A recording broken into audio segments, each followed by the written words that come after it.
you are making noise.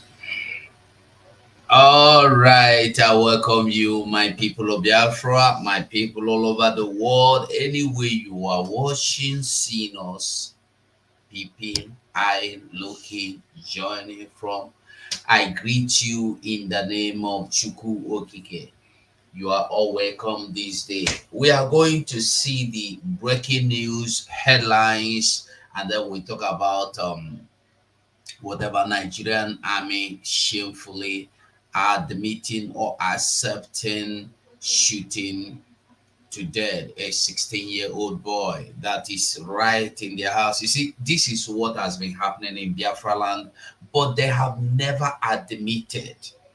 But it's quite unfortunate that it is happening to other people now, and the world is seeing it. And I'm happy that Nigerian army is accepting responsibility of whatever it is they have done.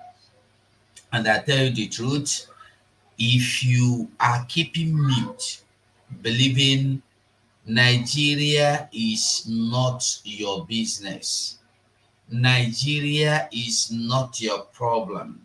They can go on and they shoot and the mud and unlive as many as possible. Bro, very soon they will get your domot.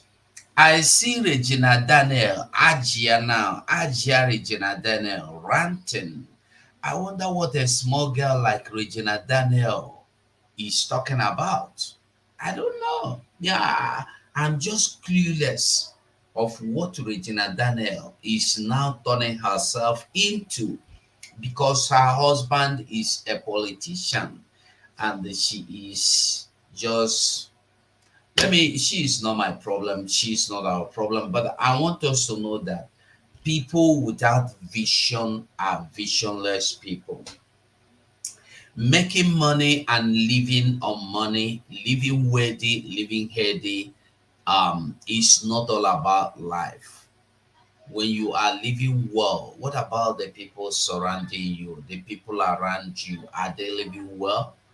Because when you are living healthy and living well, the people around you are sick and they are hungry, they are dirty, they are unkept. It affects you because when there are sickness, we get to if they have infectious diseases, it is going to be affecting you and your children and your family.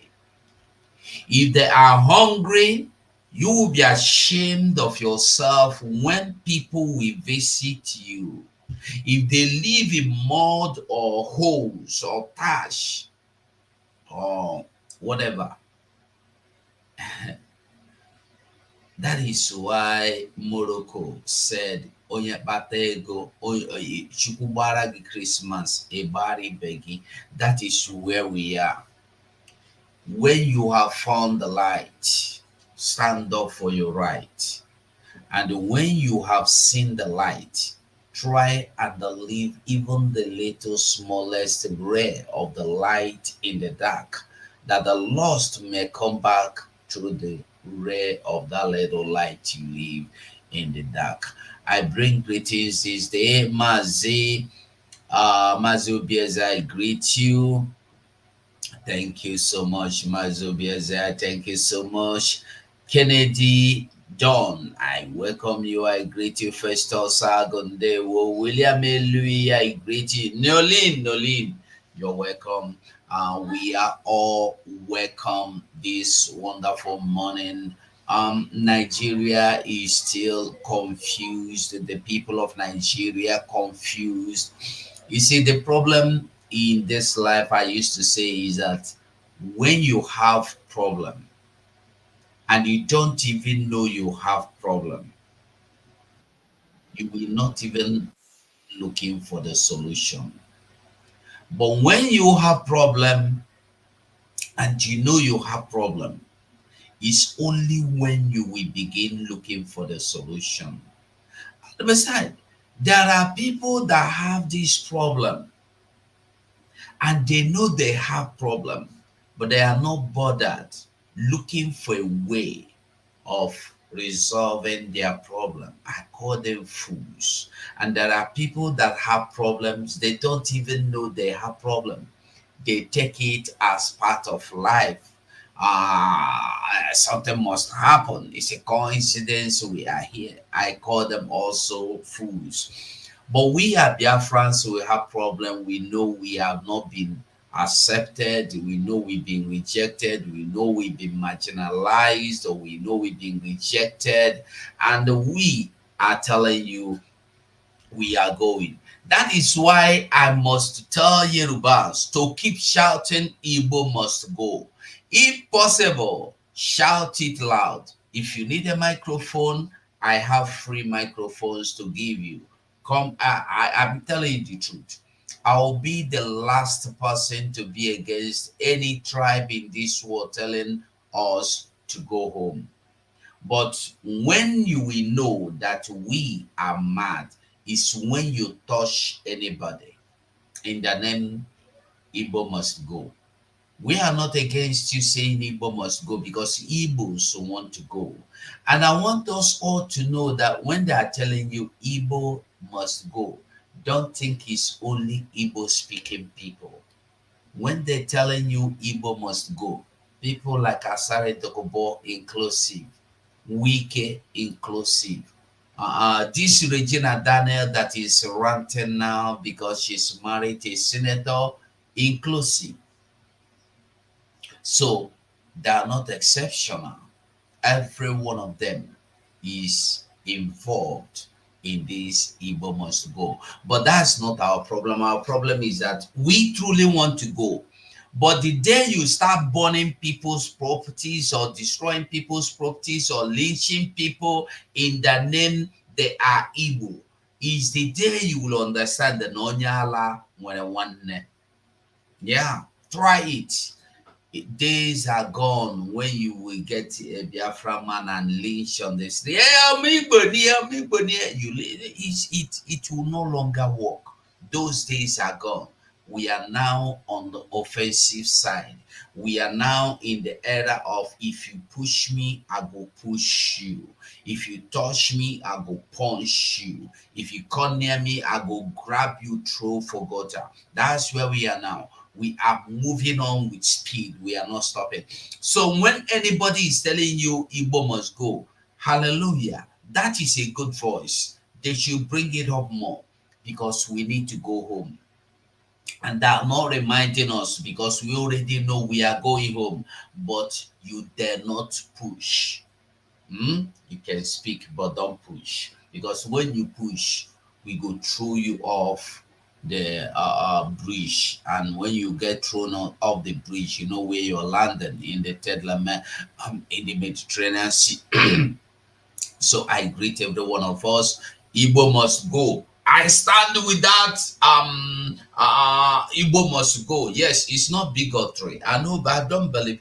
To them, they believe they are bigotry. I'm not saying it like that. I'm seeing it as they are fools. Because why they are calling Igbo must go is not even anything close to what we are thinking. Not that they really want us to go. They are calling Igbo must go. When they sit down and they look at the beautiful buildings and cities Igbos has built in Lagos, they see Lekki, they see Banana Island, they see this one, Lagos Island, they see Kija, see everywhere. They become greedy and they thirsty of what they do not build. They are not building. They are not ready to build. They did not build. They think Igbo must go is pursue them out of Lagos and they take over Lagos. No, they don't know it is not like that. Igbos are going, but you cannot take away anything that belongs to Igbo. That's one thing you must know. But as for our Igbos going, we are already going before you are talking. So you are not reminding us that we are going. Those Yoruba people, so shout it loud. Eh? When you will know that Igbos are your brain is when you touch anybody. Igbos we go. Anyway, we continue to move. This morning I saw this. I saw this, and I think it's not my news, it's not our news, but I think we should just talk about some small headlines here and there. They say Congolese citizens burn down a foreign-owned brothel in the suburb of Kinshasa. The brothel was also used for drugs and human trafficking. And there was other news I get that said that the suburb belonged to a Nigerian. I don't know how truthful that is. But whatever, however, that is not our business. But I believe brutal. When you look at the brutal, all you see is these Asian people. That is it. So, well, protest. Price of tomatoes, pepper crashed to 60,000 per basket. As you are seeing, that is the basket. You can see a basket of tomato that is 60,000 naira. And I wonder how many people can afford this 60,000 naira per tomato. That means half of it should be about 30,000 naira. And to tell you the truth, half of this basket is only going to feed a family a pot of stew. Probably this is what you buy for 5,000 naira before. Now you will buy it for 60,000 naira. And when you buy this for 60,000 naira, I don't even know if it's up to 100 balls of tomatoes inside. And you begin to sell it. One ball of tomato, and there are big ones and there are small ones. Let's say small ones, you will sell them for 2,000 per one.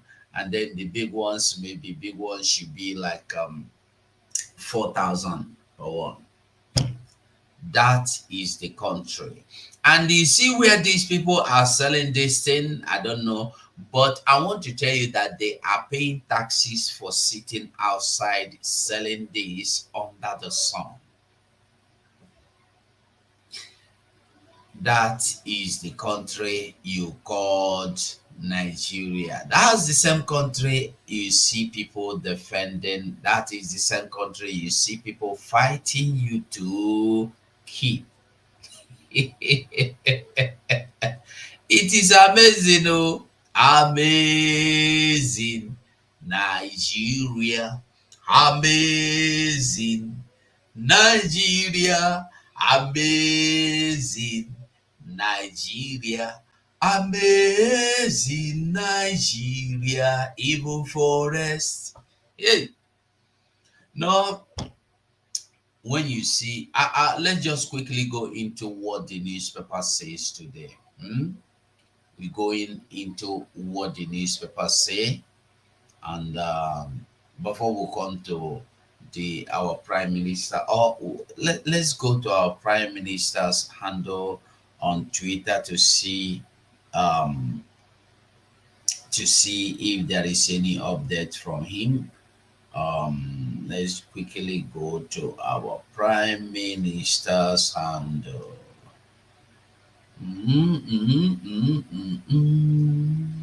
Let me see. There's any breaking news? Any breaking news? Oh.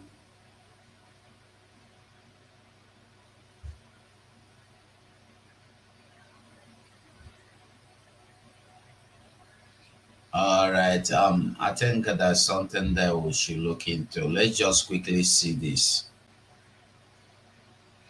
Our PM said, I will read out what he said about this. He said, we call on Nigeria. Hold on here. He said, we call on Biafrans to disregard this fake and staged video of the Nigerian desperate criminals in IPOB Nigeria listening to the old fools. They kidnapped young boy by shooting kwam kwam kwam with pump action. Okay. So the video, I don't know how to. The video is. Most of us may have seen this video. You may have seen this video where they kidnap two people, kidnap all these men you see, these able-bodied men. I don't want to show where they tied those people because already uh my YouTube channel are having problem now already. As I'm speaking now, it is already having problem. That began to mark all my videos yellow, yellow, yellow, warning, warning, warning. So I pray that it will end there. May they no begin the delete. Together we make dreams come true. So let's quickly see this from our PM handle. Yeah, let's quickly see this. Well, where is the Twitter? We move. Hand in hand, we stand as one, fostering hope till the work is done. Together we will rise, strong and free, for a better Biafra for you and me. Together we will make dreams come true. Together we will build a strong community and Biafra. With your support, we will shape our destiny. Good morning, good afternoon, good evening. My name is Ujo. On behalf of Biafra Quiln, I am delighted to invite you to our first ever fundraising event on August. This event is dedicated to support the restoration of Biafra. We deeply appreciate your support and looking forward to seeing you there. Thank you. Hey dear Biafra, gather round for children's future. Let's make us under ministry of children cause to restore our land, breaking walls. Come join us on Sunday, come join us on Sunday. Be the change. Come join us on Sunday, come join us on Sunday. Be the change. Support the children, their dreams in range for the youth of Biafra. Support the children, their dreams in range for the youth of Biafra. Up to 20 years, building bright futures. To 20 years, building bright futures. Drying their tears.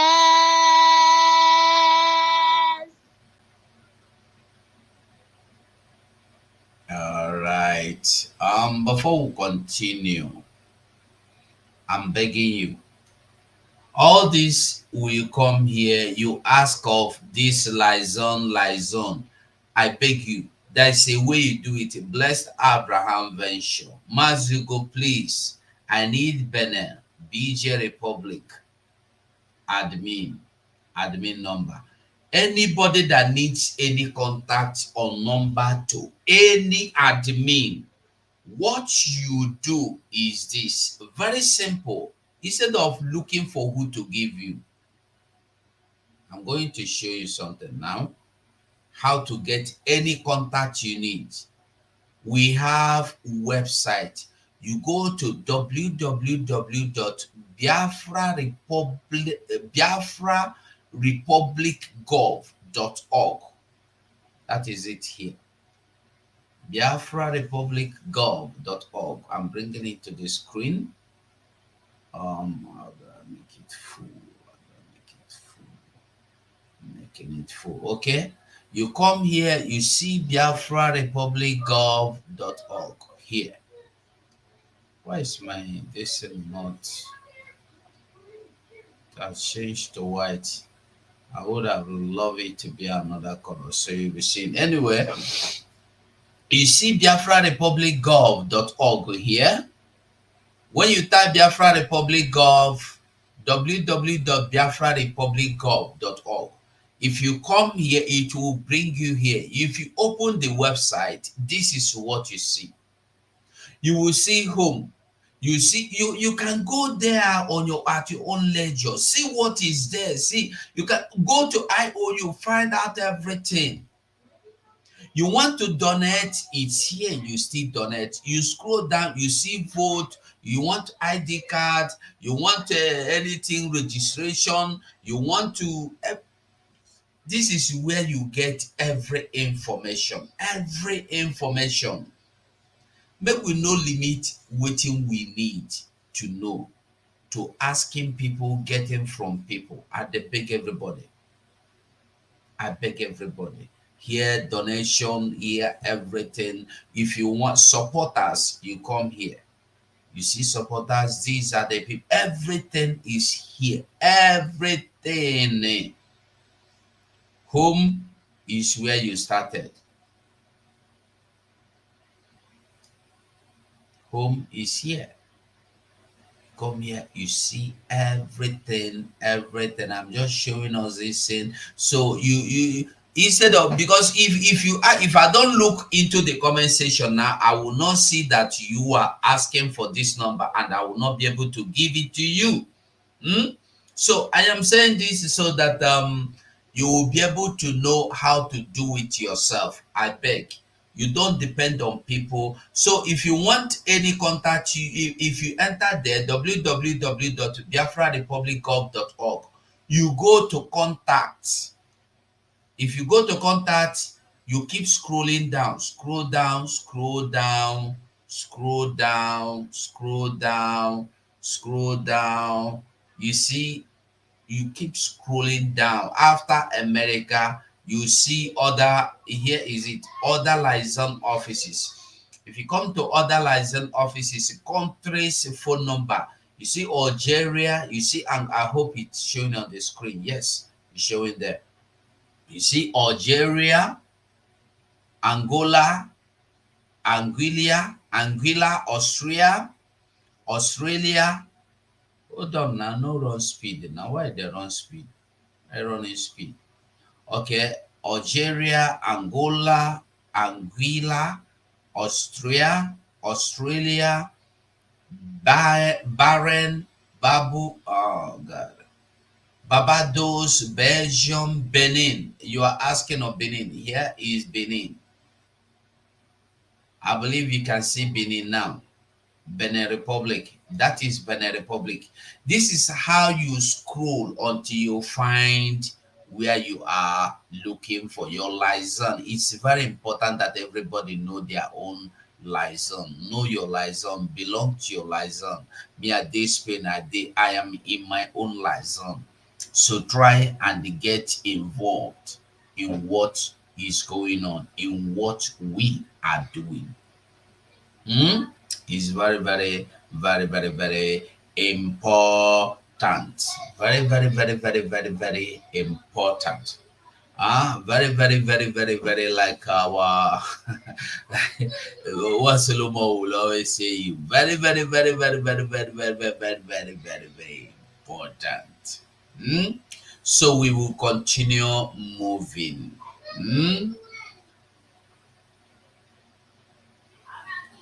All right, I think we should move on from now on. Okay, from our PM's from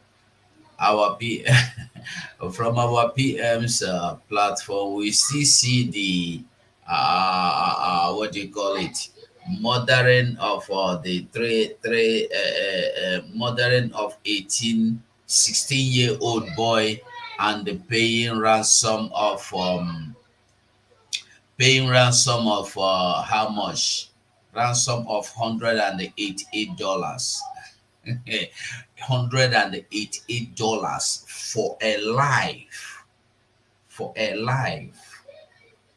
It's a shame that Nigeria is here, and they are boldly claiming that they are here, paying $180 for lives. It is still baffling me. It is still baffling me. And I see Idris Abdulkarim, Nigeria Jaga Jaga Master, coming up. He said, protest. Python dance would have been a joke if the Russian flag were flown with an Igbo man, Idris Abdul Karim. This is a wonderful, undiluted truth from Idris Abdul Karim. Had it been that this Russian flag they are flying, listen, it don't even need to be found with an Igbo man. Had it been, it is in Biafra land that this Biafra Russian flag is being flown. Hey! Wetin be Operation Python dances. Maybe it would have been Operation Python dance, Operation Every Dance in short. It would have been Operation Every Dance. Operation Dance inside house, on top of roof, inside the spirit. They would have even leveled the people that are dead already.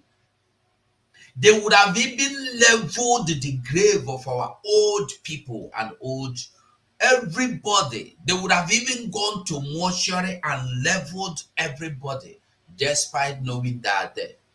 But look at how they are handling it. Nobody have been arrested. Forget when they tell you that they have arrested the culprit that sued it. You arrested them yesterday. You maybe yesterday we saw 200 people that flown the flag, that hoist the flag.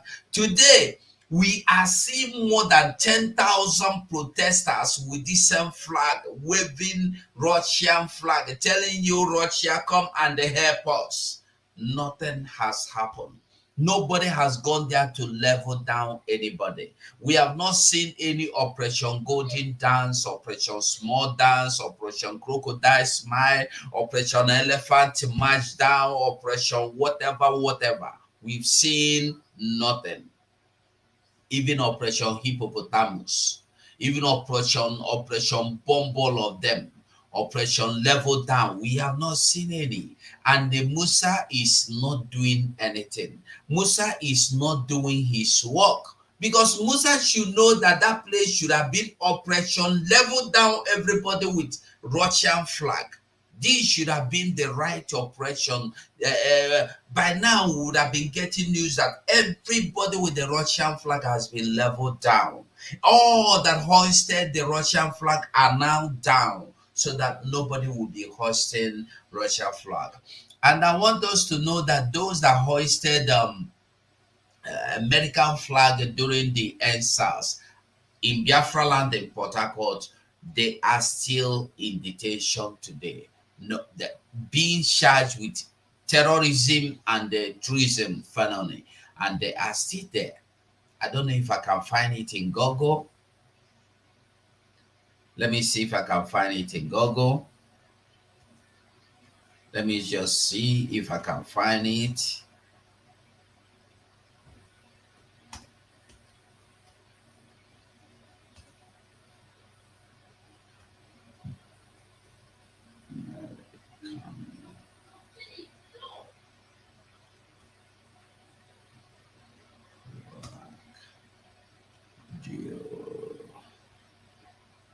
During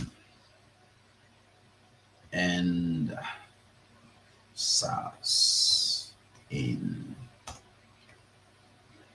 Port Harcourt. Port Harcourt. Let me see if you can see it. Okay, I can't look for it now. I can't see it. But I want you to know. I want you to know that, okay, what happened to them? Now go 7 days. Port Harcourt residents protest peacefully. Haven't been no. No.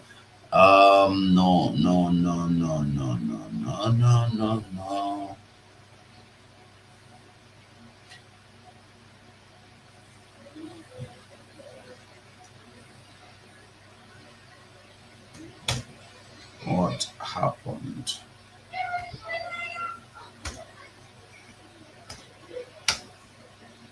I know. Nothing. We both killing withdrawals. No. The government stated the curfew imposed Oyibo was restored calm Huh? NSAS government from Twitter. Anyway, let us not waste our time. But if you go read, you will find out that they were all massacred. They were massacred because they waved American flag. They massacred our people in number. You see the pictures, you see the videos.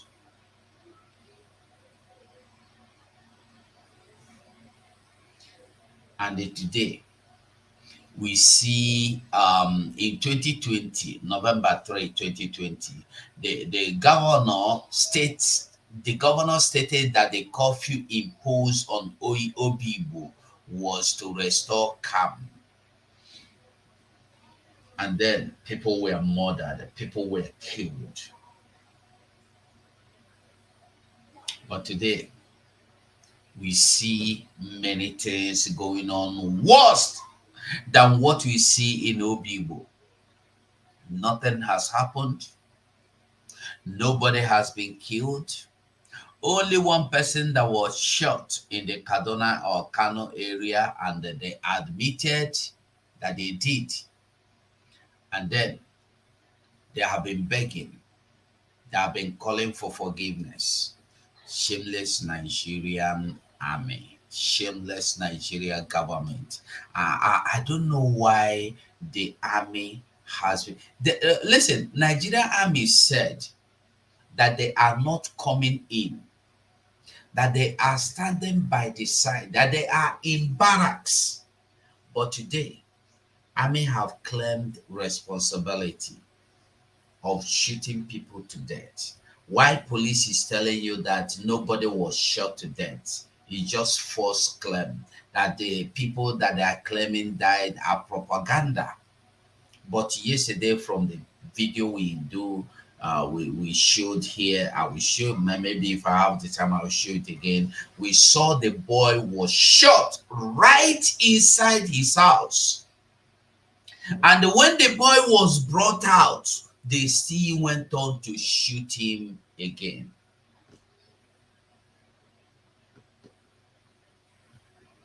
That is the kind of country somebody is here defending. That is the kind of country somebody is here telling you he love, he want to defend. That is why they will gather on spaces to fight against me and you, because we said we want to liberate ourselves from the mental slavery. You think you are free from Nigeria?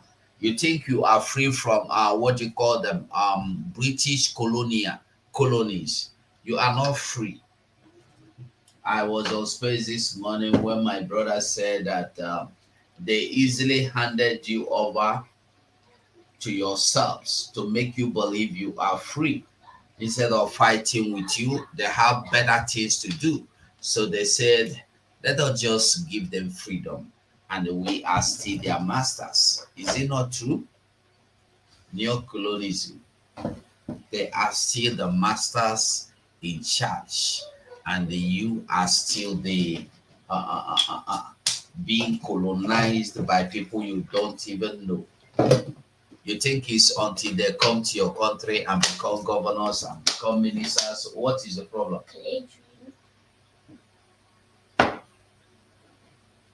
So that is what we are saying. So we are going into, let's just see what Nigerian newspapers say today. Before we talk about our prime minister, I think that should be the last one. Okay, Grace Roya. Mazigo, please. Not every one of us know how to use the smartphone. Some of us are old. Grace. Some of us are old. Eh? Some of us are old. Grace, oh, this one catch me. Some of us are old.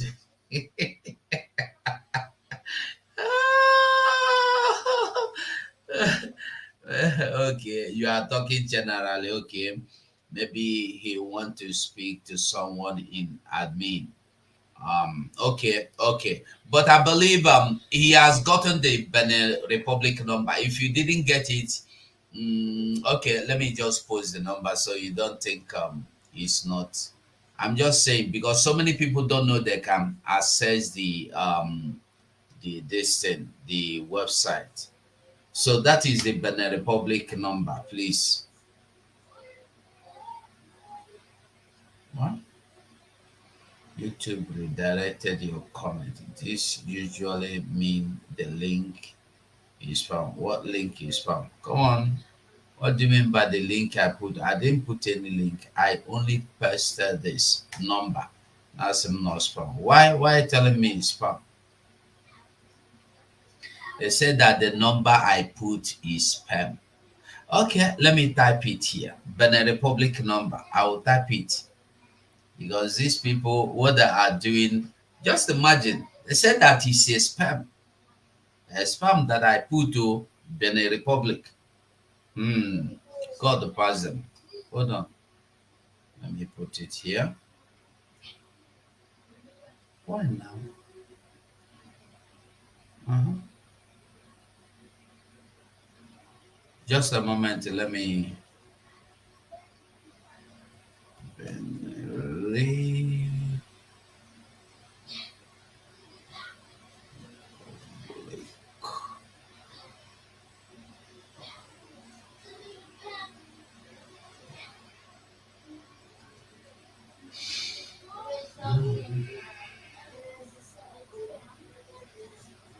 Okay, plus 229 plus 22961007941. Okay. Okay, now I posted it. Triple M, I greet you. That is the number. I copied it to paste there. They're telling me that the number is a spam. That the website I brought it in from is a spam. You can never imagine what these people are doing. All the way, all the but God passed them. Yeah, Biafra Exodus. We move. Thank you, my sister Grace, for reminding me of this. So my brother that asked of the number is not that I'm always here to help. Anytime you ask me for help, so I want us to get that one. True. We move. Airborne, we move. So quickly, like I said before, let's see what Nigerian newspaper are saying today. We go to Nigerian news today. First of all, maybe we are going to be seeing headlines, not every news. We are not going to go into details. And then let's see. We go into the news today. We go to Nigerian news today. You see 4 more bodies recovered in Niger mining site. 4 people, 4 more bodies, they collapsed. Let me start here. I believe it's still on the screen. Okay, now he said over 20 villagers are drowned while fleeing bandit attack in Zamfara state.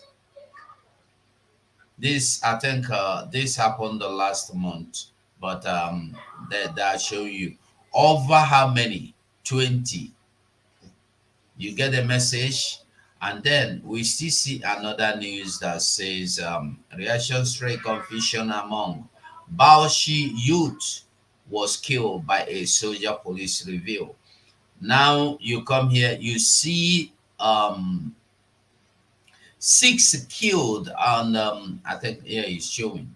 He said 6 persons murdered, 26 persons abducted as terrorists attack Kaduna communities. And then we'll move on. I think that is the headlines we have. Nigeria.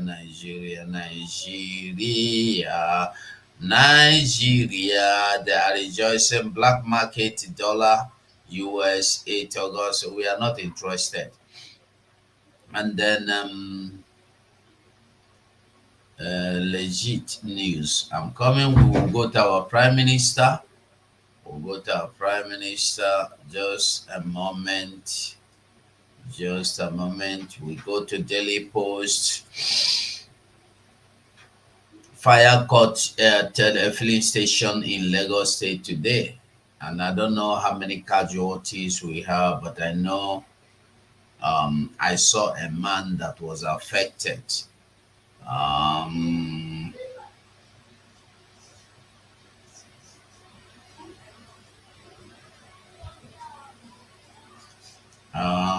we continue. No point of going through this. Let me just go through. Scrap dealers threaten to sanction members. No, I think it's okay. Let's go away from here. Quickly, let's go here. Nigeria police admitting to hold on. Let me bring it to the screen.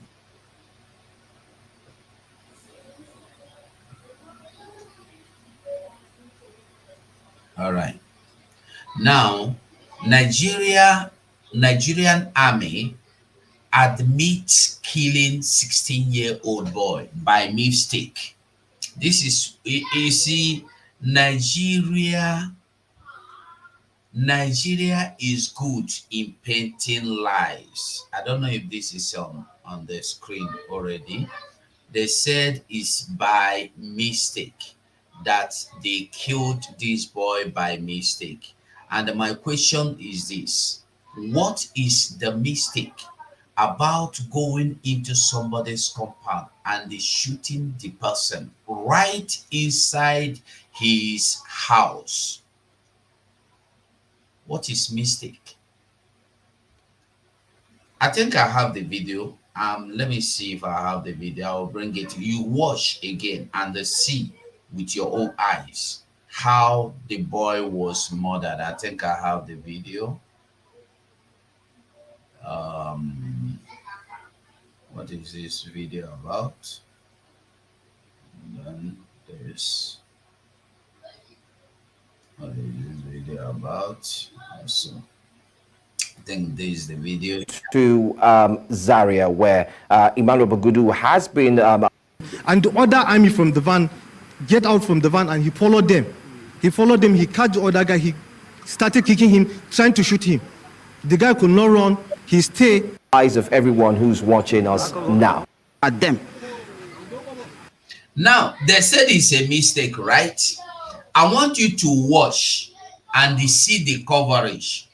The people that went on ground to find out what really happened. You will now see, I don't know, many of you that may have missed it yesterday. I want you to see how they shot the boy. He was right inside their own papa house.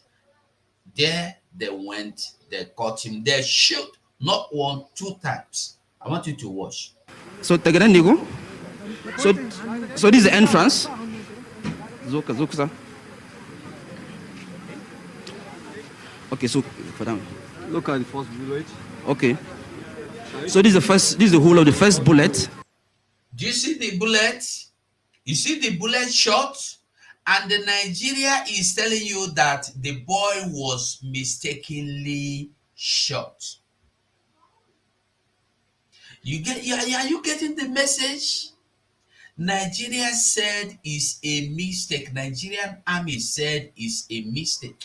Yesterday, we saw TVC News telling you that it was a stray bullet. Also the same mistake. The boy was not targeted. What do you want? What mistake do you want to make when you shoot into people's homes, knowing that somebody, even when you know nobody lives in the house, why will you be shooting into people's homes? People without gun, people that were not attacking you, people that saw. It's only in Nigeria that police, children or people will see army or police, they will run away. This only happen in Nigeria.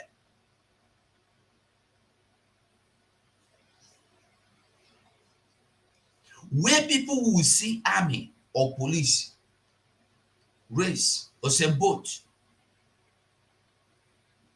Here, each time I'm with my children, when they see police, because you don't see, my children have not seen, even me, I only saw army while I was in Switzerland, I think. Yeah. And they are Red Cross Army. I've never seen army on uniform. I see them knowing them to be army. I've never seen them on move, on meaning on uniform. I've seen their military, small military chief. But I've not seen them like, as this Labaja Tori, the dress now, I have never seen army. I don't even know if I've seen them on telly. Ever since I came to Europe, how many years now? Yeah, almost 20 years now.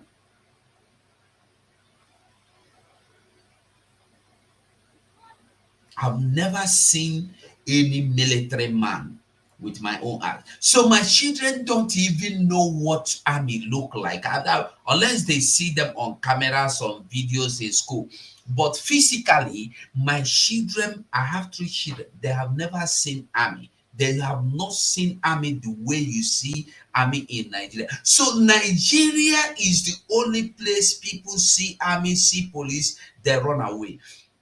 So what I'm telling you here, sometimes when I'm going out or when I'm out with my kids, when they see police, they greet them, hola. Police will say, hola. They will bring their hand. Police will come down from motor, can't shake my hand, can't shake my picking hand. In Nigeria, if you see police, run. If you see army, despite you running away, you run into your father's house, they will come there and they will release their bullet. This is the second bullet. This one. Can I call it? Yeah, this one. So 1, 2 bullets fired at the boys that ran away at the presence of arrival of Nigerian military. They ran because they know already that Nigerian military and police are known with one thing: shoot at sight. Even when there is no reason to shoot, just shoot. You have the gun. Anybody you shoot, we've heard them say, almost time we shoot you and nothing will happen. Anybody you shoot is a criminal. That's the kind of language that came from them. And we have seen it. Look at it. I showed this video in full yesterday. I'm not going to, I just want us to see this particular part. Then you see what the Nigerian military have told you, that they shot the boy by mistake. They accepted, yes. They admitted, yes, it's their problem that it's their mistake they shot at boy, but they said it's a mistake. But was it truly that the boy was shot mistakenly? No, the boy was not mistakenly shot. The boy was purposely died. It wasn't a mistake. And here they are telling you it is a mistake. Listen. Have another one inside on your light. Okay. So the bullet penetrates. This is a line. The line of the bullet. It scratches here. There is a scratch here. You guys can come. Yeah, that's one bullet. This one. And this is the most horrible sight here. Yeah. So it's a very pathetic situation. In fact, one of the most touching stories is the fact that the person that the boy was shot right in front of his elder brother, younger brother. In front of elder brother, because the elder brother was coming just at this spot. So in the process of the elder brother trying to close the door, so the bullet down passed in front and went and met the victim. That was what really happened. The victim was just coming in from here, right inside the house. So these are all family members who are actually bereaved right now. So you want to ask another question to the eyewitness, second eyewitness? Well, Emmanuel, I think with what you've shown to us, it's a very touchy situation right now. Quite sad, seeing a family losing a loved one to that. He want to say. But go ahead. Go ahead. You want to say something? It's almost the same thing da abinda kwalifti na ya faɗi. So mu muna zaune duk abin da ya faru abin nan shi ba wani wanda ya tone su, ba wani wanda ya jirfe su. Anyways, thank you, my sister Grace. Anyways, you have seen what Nigeria said or called mistake. A mistake. And according to them, the army man came to the door. Not that the army man was shooting from afar. The army man came to the door, seeing that they shut the door, then shot through the door, and he got the boy. So you see the news, and yet they have got to tell you it's a mistake. Do you know why?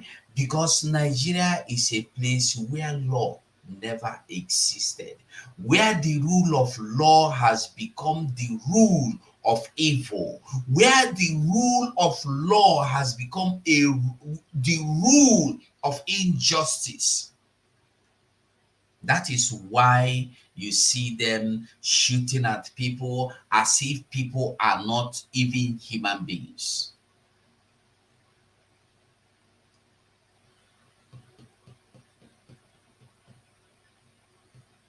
I will read it for you. Let me just read for you what Nigerian Army says about the shooting. Now, this is a People's Gazette. It says, hold on. Nigerian Army says its troop mistakenly killed a teenager during the End Bad Governance protest in Samara town in Zaria, Kaduna on Tuesday. That's 2 days back. A statement shortly after the fatal shooting by Army spokesperson Onyema Nwachukwu said, 16-year-old boy Ismail Mohammed was killed by a soldier who wanted to fire a warning shot to despair hoodlums. You wanted to fire a warning shot to despair hoodlums in somebody's house. Are you getting the message? In somebody's residential house is where you want to fire a warning shot to disperse hoodlums. That means, you see why I said before, they must tag you evil. They have already tagged the people in that area hoodlums. So you have to shoot at the hoodlums. When you see hoodlums, you are shooting harassing bullet to disperse them, isn't it? Why don't you arrest the hoodlums? Must you kill the hoodlums? Why you know that? Why don't you catch them? Arrest them, handcuff them, show them to us.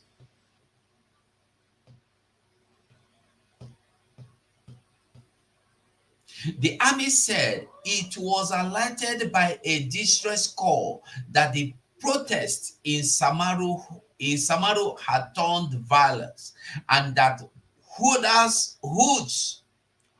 of hoodlums were burning tires on the road and pelting stones on security personnel. Listen, no, listen. They said, listen again, listen. There are security personnel now. Where did I end? Security personnel. I want you to see something. There's something. You see. Listen here. I think I should enlarge it so you will see. Let it not seem as if I'm just reading something that is not true. Let me put it here. Okay, it's better now. Okay, now listen here. Listen. The army, oh God, why all this advert now? The army said it was alerted by a distress call that the protests in Samaru had turned violent. That means there was no presence of security operatives in that area, because the army said they got a distress call telling them that the violent here has turned, the protest has turned violent. And now listen, for them, so for somebody to place a distress call means there was no presence of any security person there. Now listen, and that hordes of hoodlums were burning tires on the road. Listen, they were burning tires on the road and pelting stones on security operatives. I want to ask a question. Which security operative were they throwing the stones at? Is it the security operatives that were in the stations? Because from what they are telling you now, there was no presence of any security operative there. Then, how did the army get the call that they were throwing stones at somebody that was not in the presence, that somebody that was not on the scene? Somebody that was not at the scene, you are telling us that means they were throwing stones on the army before they get there. Listen to the story. He said, see here, concentrate here. The army said it was alerted by a distress call that the protests in Samaru had turned violent, and that the hordes of the hoodlums were burning tires on the road, oh, get the message, on the road, and the pelting stones on security personnel. Who were those security personnel? Is for you to get the message. And they told you also that they were burning the tire on the road. So how did you come into somebody's compound and they release bullets into the house, living house? Mr. Nwachukwu said troops were deployed to restore calm and enforce the curfew. Are you getting the message? They were deployed to restore calm and enforce the curfew. That means there was no presence of any security personnel there before you go there. Who were they throwing the stone at? Who? You see, when we tell you that Nigerian journalists are only doing what they were told to do by the military, I want you to get the message. You see this news. This video of them, people, family of the people of the boy explaining things, showing you the house, how it happened, what really happened. You will not see Arise News covering this kind of news. You will not see Channels News telling you, showing you this kind of news. They will not show it to you. They will never show you this kind of news.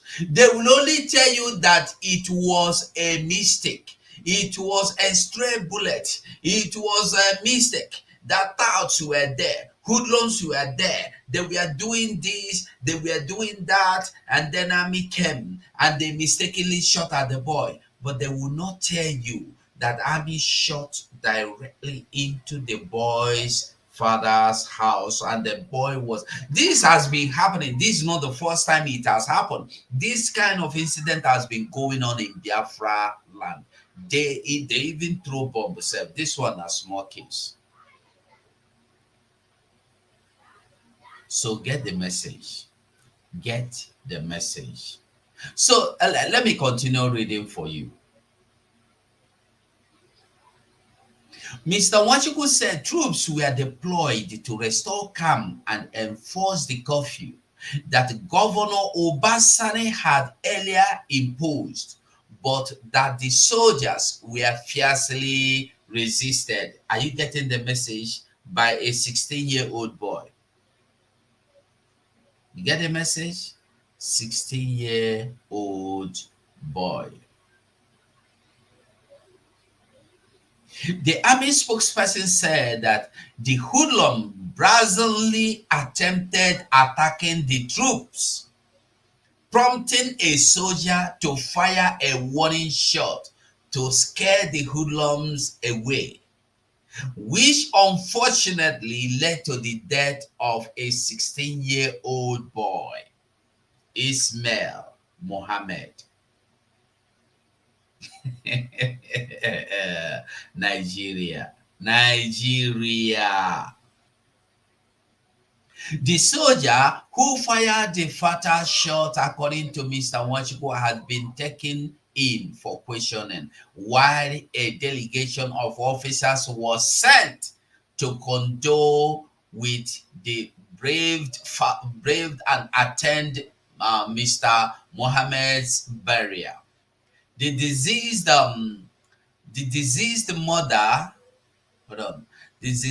mother, Zainab Sani, said the shooting occurred around 9 a.m. at the family's residence at Sakin Power Street, Samaru, Zaria, by a soldier on patrol alongside his colleague.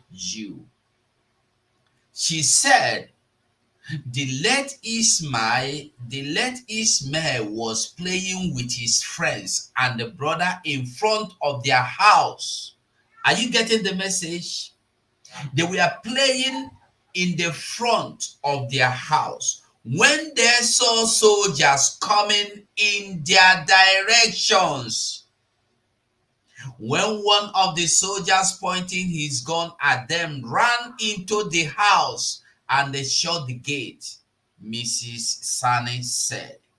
Like I told you earlier, it's only in Nigeria that soldiers will threaten, police will threaten, soldiers will threaten little children, underage children with machines, sophisticated guns, arms. The arms that were supposed to be for terrorists, against the terrorists, are now being used against the innocent citizens that are meant to be protected from these terrorists.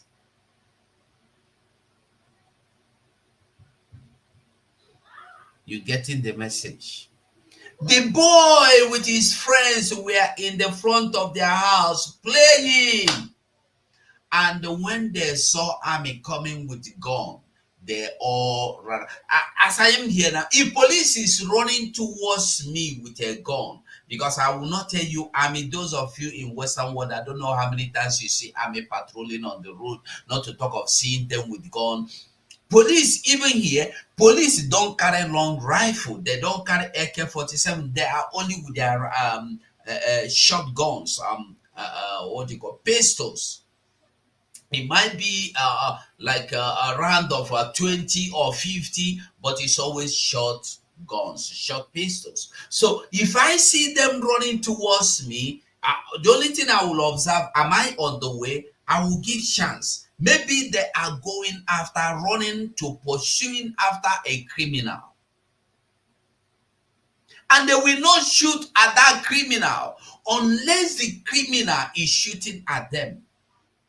But in Nigeria, you see children that are not even criminal, children that were not insulting you, children that were probably playing football, probably playing one game, what or the other, or Ludo. They saw you, they ran away, they ran inside their house. You still went to their house, went to the door after they shut the door and shoot at them, aiming them through the door. You shot them and they died.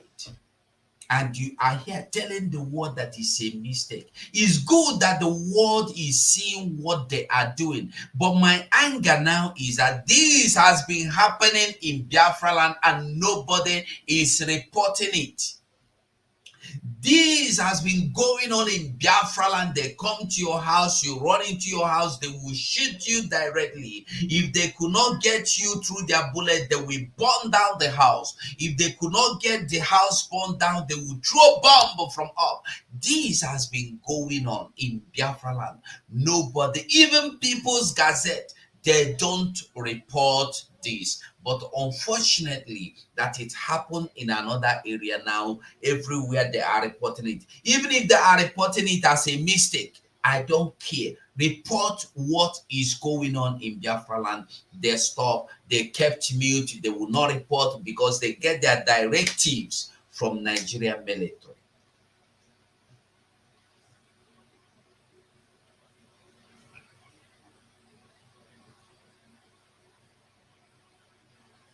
With one of the soldiers pointing his gun at them, they ran for their lives. They ran into the door, into the house, and they shut the door.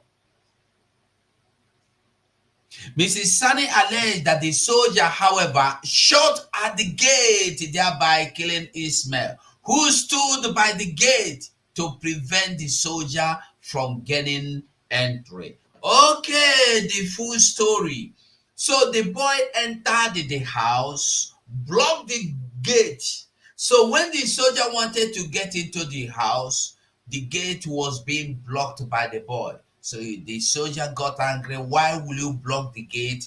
And then shoot, knowing that the boy is there. So when they are telling you this is a mistake, I want you to think, what kind of mistake are you making? Knowing that somebody is right behind the door, holding the door against you, you shoot 2 times, not once.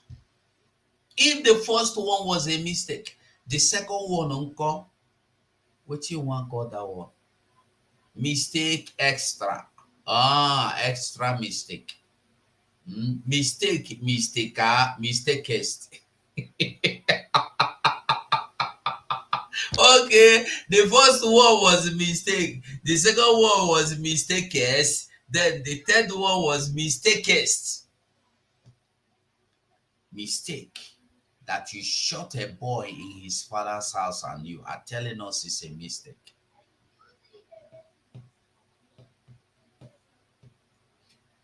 She added that his son had just written his final secondary school examination in Zaria and was seeking admission to further his education when the incident occurred. The story had it very well. The story explained it, and the mother told you everything the way we saw it in the news. Because this news explained everything as well. See the news again. Let me go back again to the news a little bit so you will get the news. I want you to see here.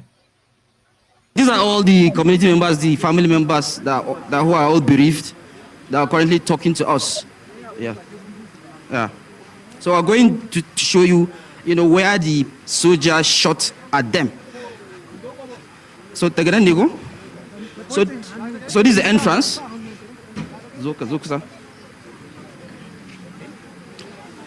Okay, so for them. Look at the first bullet. Okay. So this is the whole of the first bullet. This is the second one. This is the second bullet. This one. Yeah, this one. So we also have another one inside on your light. Okay. So the bullet penetrates. This is a line. The line of the bullet. It scratches here. There is a scratch here. You guys can come. Yeah, that's one bullet. This one. And this is the most horrible sight here. Yeah. So it's a very pathetic situation. In fact, one of the most touching stories is the fact that the person that the boy was shot right in front of his elder brother, younger brother. In front of elder brother, because the elder brother was coming just at this spot. So in the process of the elder brother trying to close the door, So the bullet down passed in front and went and met the victim. That was what really happened. The victim was just coming in from here, right inside the house. So these are all family members who are actually bereaved right now. So you want to ask another question to the eyewitness, second eyewitness? Well, Emmanuel, I think with what you've shown to us, it's a very touchy situation right now. Quite sad, seeing a family losing a loved one to that. He want to say. But go ahead. Go ahead. You want to say something? It's almost the same thing da abinda kwalifti na ya faɗi. So mu muna zaune duk abin da Now, if from what we read in the article we read or the story we read, the mother admitted that the army visited, and the army said they visited. But what did they visit to do? To pay 300,000 naira compensation for the life of this young man, Ismail Mohammed. They paid 300,000 naira, $180. $180 for the life of a human being. $180. I believe you can read this very well. You can see the screen. $180 is what they paid for the life. Make una like this video now. Make una try and like this video for me, please. Like this video, please. So as I was saying, as you can see, Nigerian army compensate family of 16-year-old shot dead in Kaduna protest with 300,000 naira. It's not only Sahara Reporter that had it. Every news yesterday had it. We saw it in many news.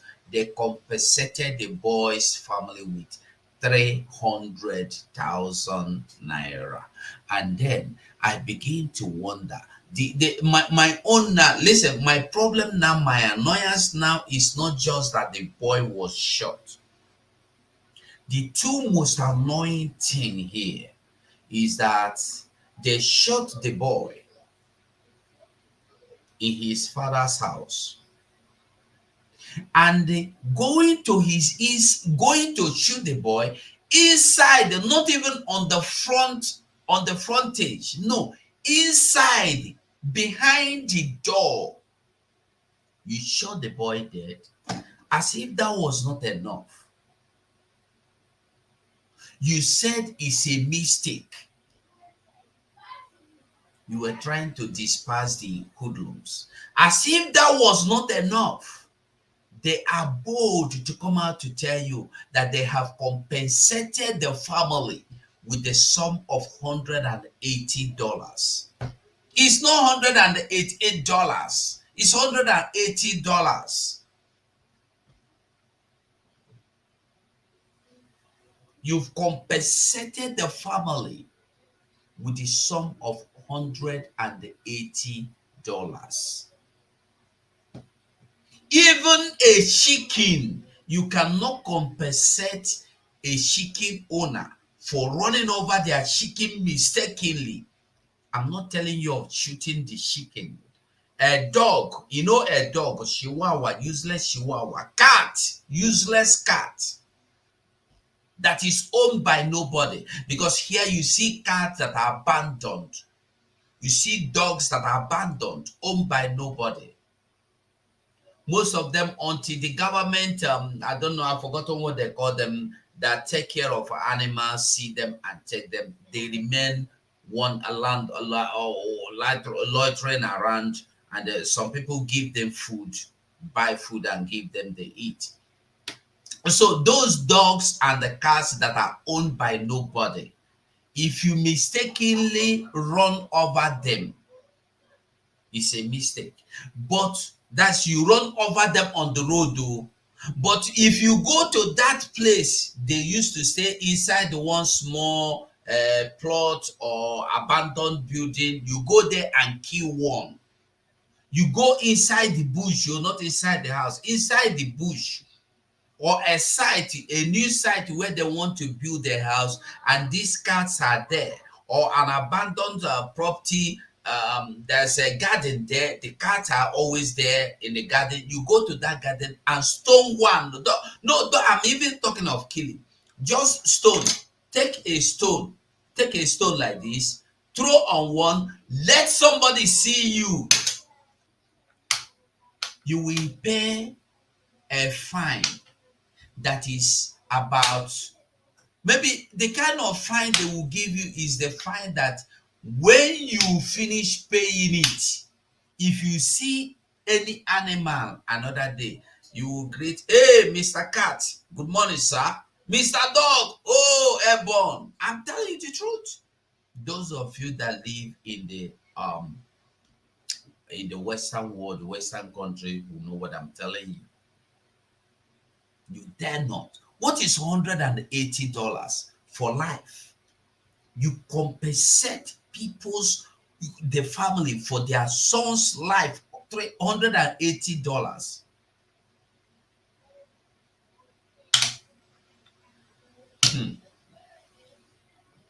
It's a shame. $180 for life. $180. You lied that it's a stray bullet. It was the boy that, but you went to the boy's house, entered the compound. The boy shut the door, saw you run away, shut the door. You still come to the door. You get to the door. And the boy died. You felt so sorry for the boy that you went to pay them a compensation of $300. I don't know. People have integrity. People have honor. People have. There are people that are principled. If it is poverty that led this man to accepting this 300,000 naira, the man, I will call him a coward and still a fool, because you have been poor all your life. You did not die. Your children have not been rich. You did not die. Why will you accept 300,000 naira that will not sustain you in next 1 month? The 300,000 naira that cannot sustain your family for 1 month. Not to talk of next 3 months. In next 1 month, the 300,000 naira will not get you out. And you accepted it. You went and buried your son. You accepted 300,000 naira. People will say, hey, it's because of poverty. I know it's poverty. Yes, I know. And that is why Nigeria is always succeeding. Because we are giving them the credit. They succeed in pushing you to the wall, pushing you to the river, drawing you to the river. That is why most of us in diaspora are fighting for this freedom, because the people in the homeland are not seeing what we have seen. Hey, 555 Vision, I greet you. They were 555. They were my brother. Let us not keep wasting our time on this. We dwell on this yesterday. We watched the video, how they shot the boy. You see it, and then Army will still tell you it's a mistake. It's a mistake. Because everything for them is a mistake. See how they shot the boy. The soldier shot at them. So so this is the entrance.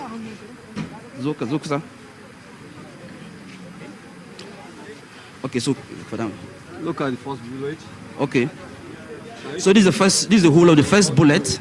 This is the second one. This is the second bullet. This one. Yeah, this one. So we also have another one inside on your light. Okay. So the bullet penetrates. This is a line. The line of the bullet. It scratches here. There is a scratch here. Shot. You guys can come. Yeah, that's one bullet. This one. And this is the most horrible sight here. Yeah. So it's a very pathetic situation. In fact, one of the most touching stories is the fact that the person that the boy was shot right in front of his elder brother, younger brother. In front of elder brother, because the elder brother was coming just at this spot. So in the process of the elder brother trying to close the door, so the bullet down passed in front and went and met the victim. That was what really happened. The victim was just coming in from here, right inside the house. So these are all family members. You get the message. So when they will tell you it's it's a stray bullet, you get the message. When they tell you it's a stray bullet, you get the message. Only in Nigeria you see this kind of thing happening. Only in Nigeria. I pity those that cannot see from standing, just as Bob Marley said. Bob Marley said, I pity on those who cannot see from standing. I pity them. If you are standing up and you are not seeing, I pity you. Honestly, pity you. Pity you. Let us quickly read this one. Let us read this quickly about our Prime Minister. So we move. Our Prime Minister, that in Finland. Okay, quickly, it says, Biafra, Simon Ekpa alleges assassination attempt. Published on August 7, 2024. That was yesterday. By Ogaga Ariemu.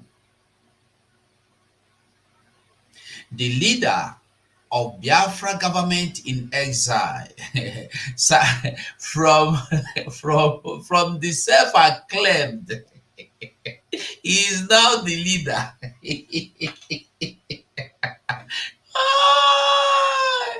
You know that song that used to say, Mgbe Jesus ga-abịa, anya niile ga-ahụ ya, ndị niile mara ya ube ga-akpọ ya Jesus, ewo, eze Jesus ka m bute obe, aka na-egwu aka na-agwọ ọrịa ka m metụ gị aka. Listen.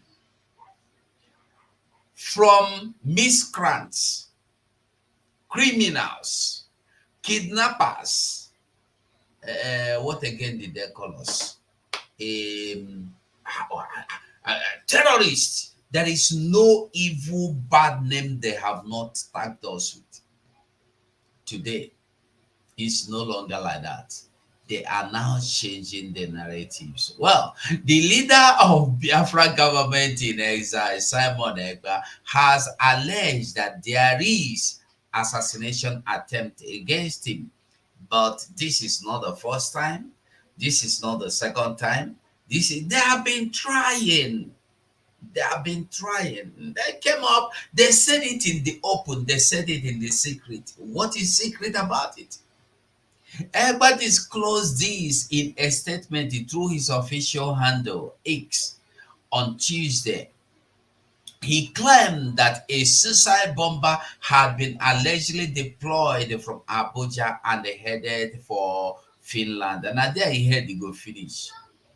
He further alleged this was the 5th attempt to take his life amidst his struggle for Biafra liberation in recent times.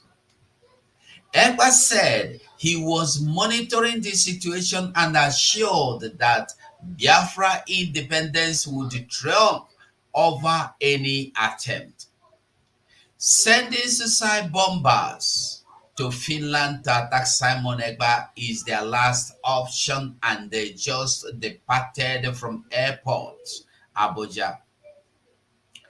This is just to inform them that we are monitoring them, even from the time they dropped them at the airport to their next destination.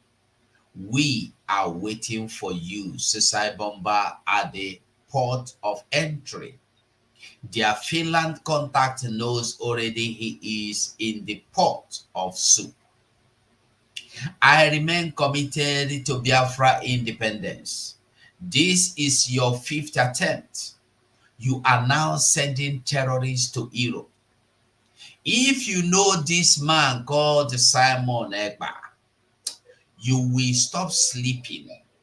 Let me leave it here. It is not yet time for that, he claimed. The man they could not arrest. The man they no fit arrest. Simon Ekpa. Atakata Aboesia. What am I doing? Simon Ekpa. Atakata Aboesia. Where is it now? Why did they remove it? Anyway, let me look for something else. Simon Ekpa. Atakata Aboesia. Where is that song? Atakata Aboesia. Let us lose. Atakata Aboesia. Colonel Simon Wakwe, Commander, 56th Brigade. Nkedina Lochukwu. Simon Okemili Nebuokwe. Simon Okuna Bozala. Simon Bo Atakata Aboesia. Hey! Colonel Simon Wakwe, Commander, 56th Brigade. Nkedina Lochukwu. Simon Okemili Nebuokwe. Simon Okuna Bozala. Simon Bo Atakata Aboesia. Hey! All right. Now I want you to let's hear him. That Simon Ekpa is not looking anybody's face. The only person I respect in this struggle is Mazi Nnamdi Kanu. I gave him my word that I will never disappoint him. Before you pick a fight, ọkpụkpụ mbụ abụrụ ọkpụkpụ na anọ mmadụ n'onu onye aha ka dị ndụ. No. Ọkpụkpụ nke m ọ nọrọ gị n'onu ogbuo gị pee. No matter what, you can't take it out. Agbago mu Nigeria n'onu. Gbaa ndị iro Biafra n'onu. Gbaa ndị si na Biafra agaghị abịa in 2023 n'onu. Arọ ma ha n'onu na-akụ ha wọwọ. Woto woto.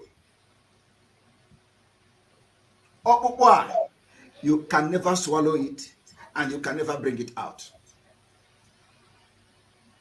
So I want you people to understand that propaganda is ongoing. They even say they are signing petition to arrest Simon Ekpa. I do not know, what kind of petition they are signing to arrest Simon Ekpa for other reasons. These people don't understand that we are actually in freedom fighting. Freedom fighting where we do not validate Nigeria state. We are fighting for our freedom. Nigeria state have committed war crime, genocide, crime against humanity in our land, leading us to take the decisive decision we are taking today. And every necessary measure will be taken to make sure that we save Biafrans from Nigeria. Come 2023.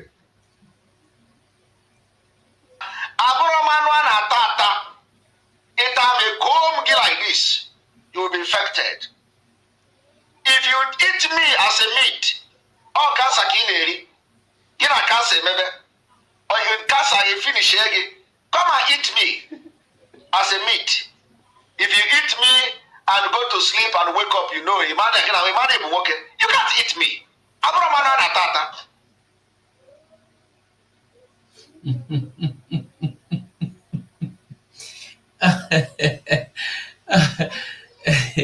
You see, this man called Mr. Ekpa but people fail to understand the shoe. And the earlier you get the message, the better. From Nigeria, come 2023. The earlier, the better for you. We have come a long way to this point. If you don't understand, forget it. Today, Nigeria is Bala Jaga Jaga, Gata Gata, Jaga Jaga. The truth is this. Have you imagined that if Biafra land has been involved in this protest, have you imagined what would have been happening in Biafra land? Not even in Biafra land, because what they do is, as long as you are a Biafran, you are Igbo. This is what people don't get. As long as you are a Biafran, you have this tag they put on your head here, Igbo. And for that, you are bound to be eliminated. Idris wrote today, Operation Python dance would have been a joke if the Russian flag were flown with an Igbo man. I can't think him, I can't reason him. He said what he said here is 100% truth. Had it been that the protest is our people were involved, our people are taking part, and they found this flag, do you know that if not that our prime minister have been warning that you should not involve yourself as a Biafran, run far away from these people calling for this. Had it been our people were involved, as they hoist this flag in Kaduna, in Kano, they will come to Port Harcourt and they carry out shooting. Do you know that? You don't know. As we are calling for Lekki Toll Gate, we are crying for Lekki Toll Gate shooting. We have forgotten the shooting that happened in Biafra land. We've forgotten that more number, 10 times the number that were shot dead in Lekki, in Lagos, were recorded in Biafra land. We know they count that one. Now we don't count that. We only count the one that happened in Lagos. Did you see CNN come to record it? Did you see BBC record anything about Biafra? No. They are only recording what happened in another land, because me and you have been minused, have been silenced, has been closed from being from reporters reporting anything about you. It's not only it's not just Omubiko I greet you, Omubiko Ndewo my brother. Ndewo Shinne. It's not only that our people has been marginalized. You see, that marginalized is a sophisticated, organized English. We have been minused. Because when you say marginalized, it's like you have some part you are not you have been minused from every area. How can you tell me that a common senator that is representing Abia, that is representing Calabar, that is representing any land in Biafra land, was endorsed by a Fulani man in northern area? Without the endorsement of Fulani, Akpabio wouldn't be Senate president. Without the endorsement of Fulani, what is his name? Benjamin Kano or Benjamin Kalo would not be the rep he is today. Without Fulani's endorsement, Abaribe will not retain the post he have today. Without the Fulani's endorsement, Rochas Okrocha would not be there. Even without Fulani's endorsement, what do you call them? Local government chairman or councillor will not be there. The only people that have positions are those that have the endorsement of the Fulanese. And you are telling me you are marginalized. You are not marginalized. You are being colonized by these people. You are being colonized.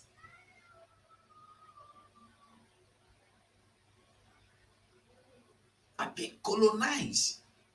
After the British have colonized you and they are still recolonizing you, they call them neo-colonialism. British is now neo-colonizing you. Fulani is now colonizing you. Two set of things the same time from different two set of people. You are more educated than the Fulani man. Fulani man is colon. Listen, what will happen if all these people that are getting Fulani endorsement going to North to get endorsed? If you say we will not do it, you will see that your land, you will run it by yourself. We are talking of Biafra because you have endorsed, Fulani have endorsed you. You think that is the end. Look at Dave Omai. From promise of being the president to promise of being the vice president, from promise of being the vice president to becoming the Senate president, from becoming the Senate president to speaker, from speaker to what do you call it? Labor prefect. Labor prefect. That is what I call him. Labor prefect. No be labor prefect. Is he not the labor prefect master? The prefect. If he sees who does work and who does not do his work well, that is his duty. Labor prefect. When we were in secondary school, that is what you call them. Labor prefect.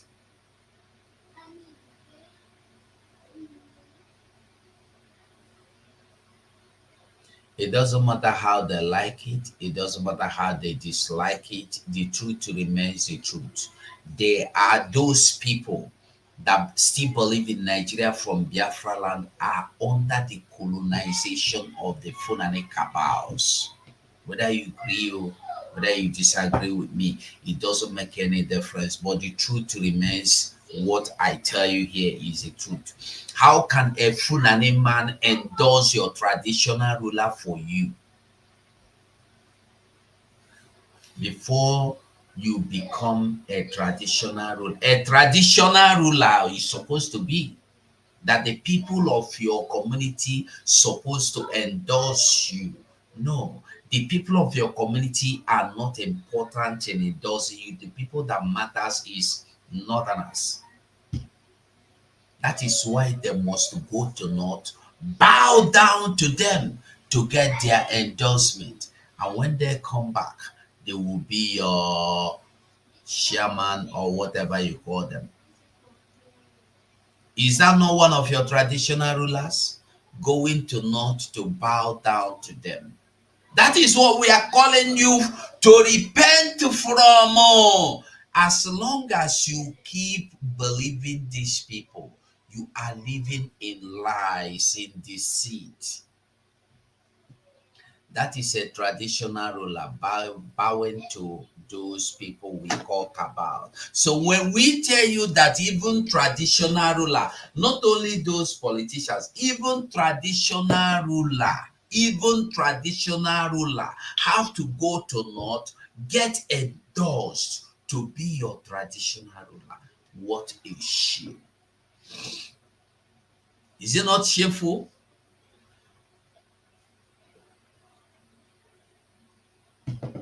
A very shameful act. And then somebody is seeing me as his problem. Somebody is seeing me as his problem because I said I want to be free from people that don't want to be free. I want to be free from people that have refused to understand that they are slaves. I want to be free from a bunch of people that are under the colonization of things that they should not, things that should not be I don't know, things that are not qualified to be your housemaid or your guards even, you are now under them. You come out, you bow to your Igwe. Igwe, he will touch your back and you are going. Igwe, the same Igwe you bow down to, we go to Funane land and bow down to them. Is it not a disgraceful thing? Is it not disgrace? Is it not a shameful thing? Today we are not crying. We have learned how to endure. We have learned how to carry on with any situation, how to adapt, how to live. Even if it is cold, we live in cold. Even if it is hot, we live in hot. Whatever, if it is boiling oil, we learn how to live, how to adapt, living inside the boiling oil without complaining. We are not complaining because no matter how much you complain, nobody will listen to you. You can only complain to yourself and listen to yourself and advise yourself and then seek the solution yourself. That's why we are looking for our freedom, because nobody is coming to give you this freedom, only yourself. Nobody. Let's listen to the North.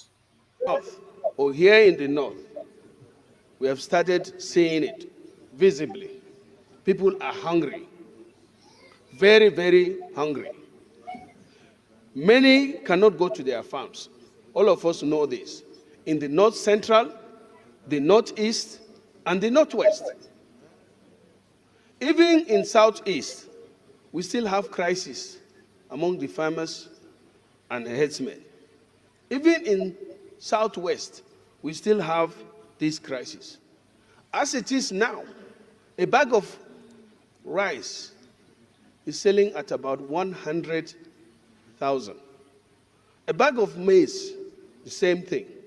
Even prices of tomatoes, onions, and other basic food is high. Nigeria is very likely to experience highest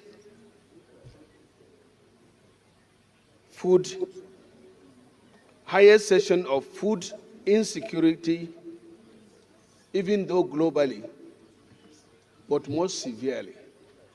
Currently, there are 4 countries, including Sudan and some others, that are facing very serious food insecurity. And Nigeria is added to this list this year by International Rescue Committee as one of the hotspots for food insecurity.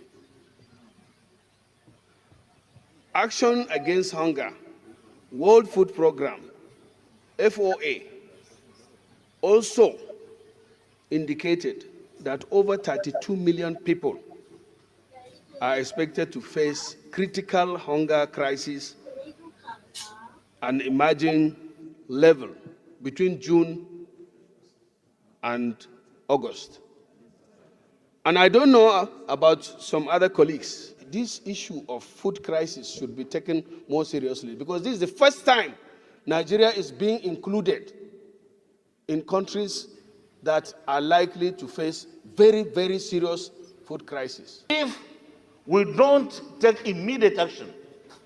Now, I want us to see, there is something I've been asking, and I still keep asking this question. I am asking this question, and I need answers rather. Why is it that Nigeria or Nigerians are today crying for food, hunger? Why? Is it because they suffer drought, or they are suffering drought? What is the problem? Or is it because that the farmers are on strike? No. The truth they refuse. When they come here, they sit down, they discuss rubbish and go home. I want you to listen to Dume from the beginning again. Listen to him. Listen. There in the north, or here in the north, we have started seeing it visibly. People are hungry, very, very hungry. Many cannot go to their farms. All of us know this. In the north central, the northeast, and the northwest. Even in southeast, we still have crisis among. Many could not, many cannot, many will not go to farm. We know it. That is what he said. But what they are refusing to address is why those people could not go to farm. Why they cannot go to farm. Why they will never go to farm. Why? Because you cannot just tell me people cannot go to farm without explaining the reason why they cannot go to farm. Why can't they go to farm? They cannot go to farm because terrorists has taken over the land. They cannot go to farm because terrorists has asked them not to come to farm. They cannot go to farm because terrorists are in charge. They cannot go to farm because Nigeria is running state, willing state. They cannot go to farm because some of them could not be able to pay the taxes levied on them by these terrorist organizations in the north. And you are here addressing hunger. You are now addressing the situation, the real cocoa of the matter. You don't want to address it. You are addressing hunger without addressing the cause of the hunger. Why are the people hungry?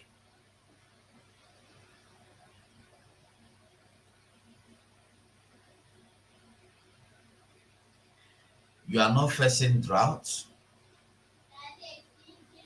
You are not facing anything, nothing. No strike of farmers, only that there is hungry. People are hungry, there is hunger in the land, and you are now witnessing it. And the fools are now protesting that there is hunger.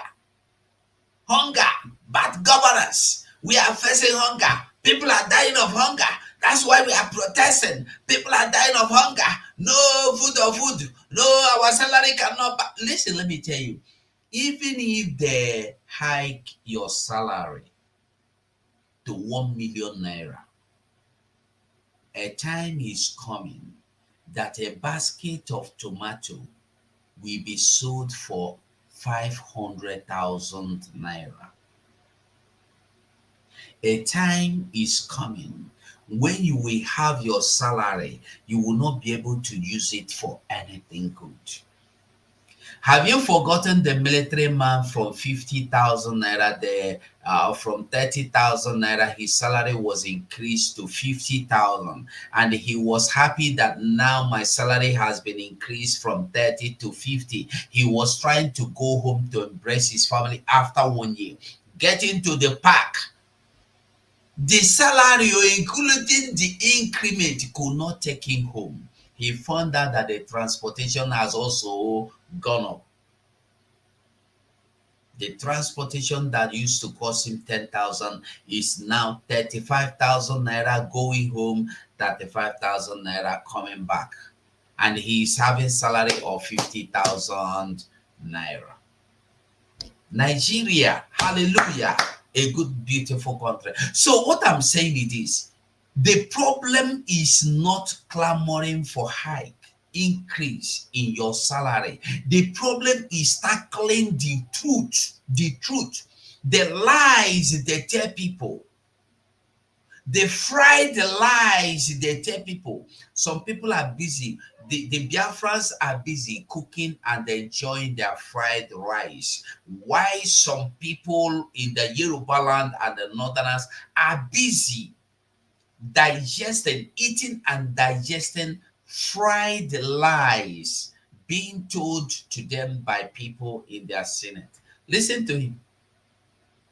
The farmers and herdsmen. Even in Southwest, we still have this crisis. As it is now, a bag of rice is selling at about 100,000. A bag of maize, the same thing. Even prices of tomatoes, onions, and other basic food is high. Nigeria is very likely to experience highest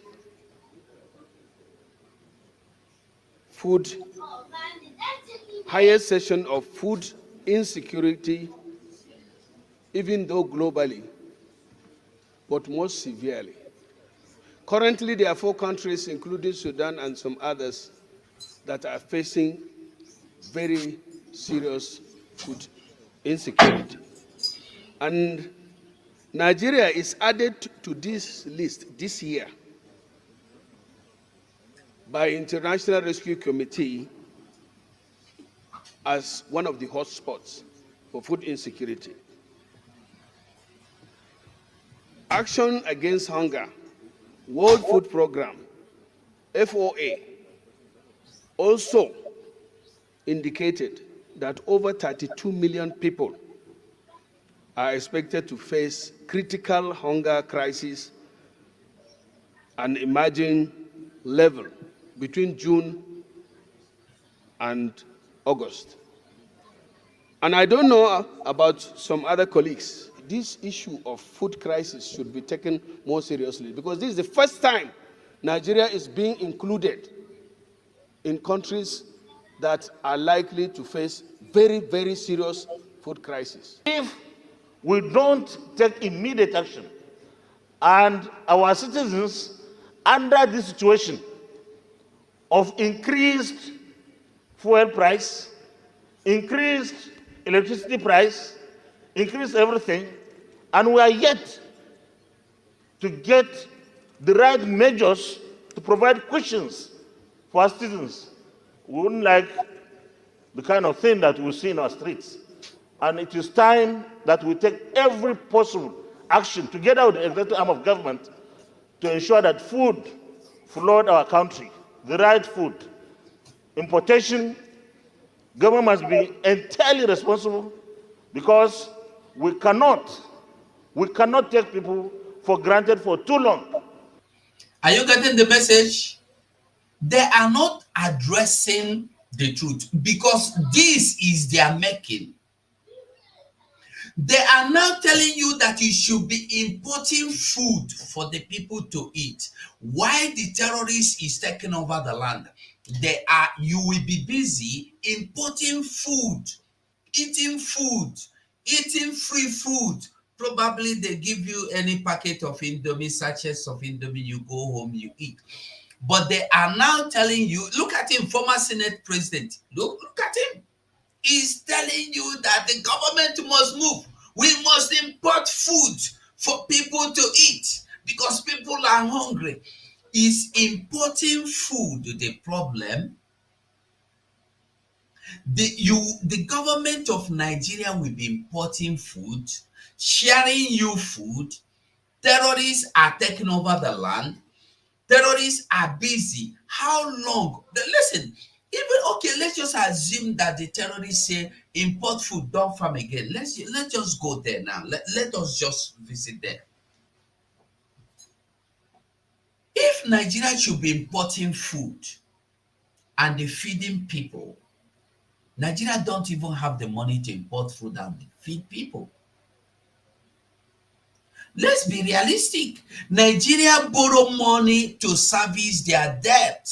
That is the interest. The money Nigeria realizes every year is not enough to service the debt that owing. That's to pay the interest of the debt that are owing. So they borrow money to help to be able to meet servicing the debt, paying these people you see here, sitting here in the red chambers and green chambers, telling you to go and import food.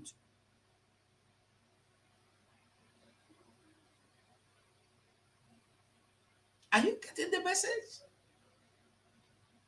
They are encouraging the country to go on and import food so that the people should eat.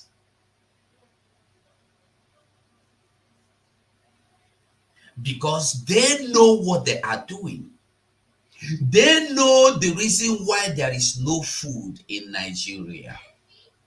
They know who is responsible for the hunger in the land. They know why the hunger is taking. And this is just the strategy. This is just, remember, they have to make sure they strangulate you.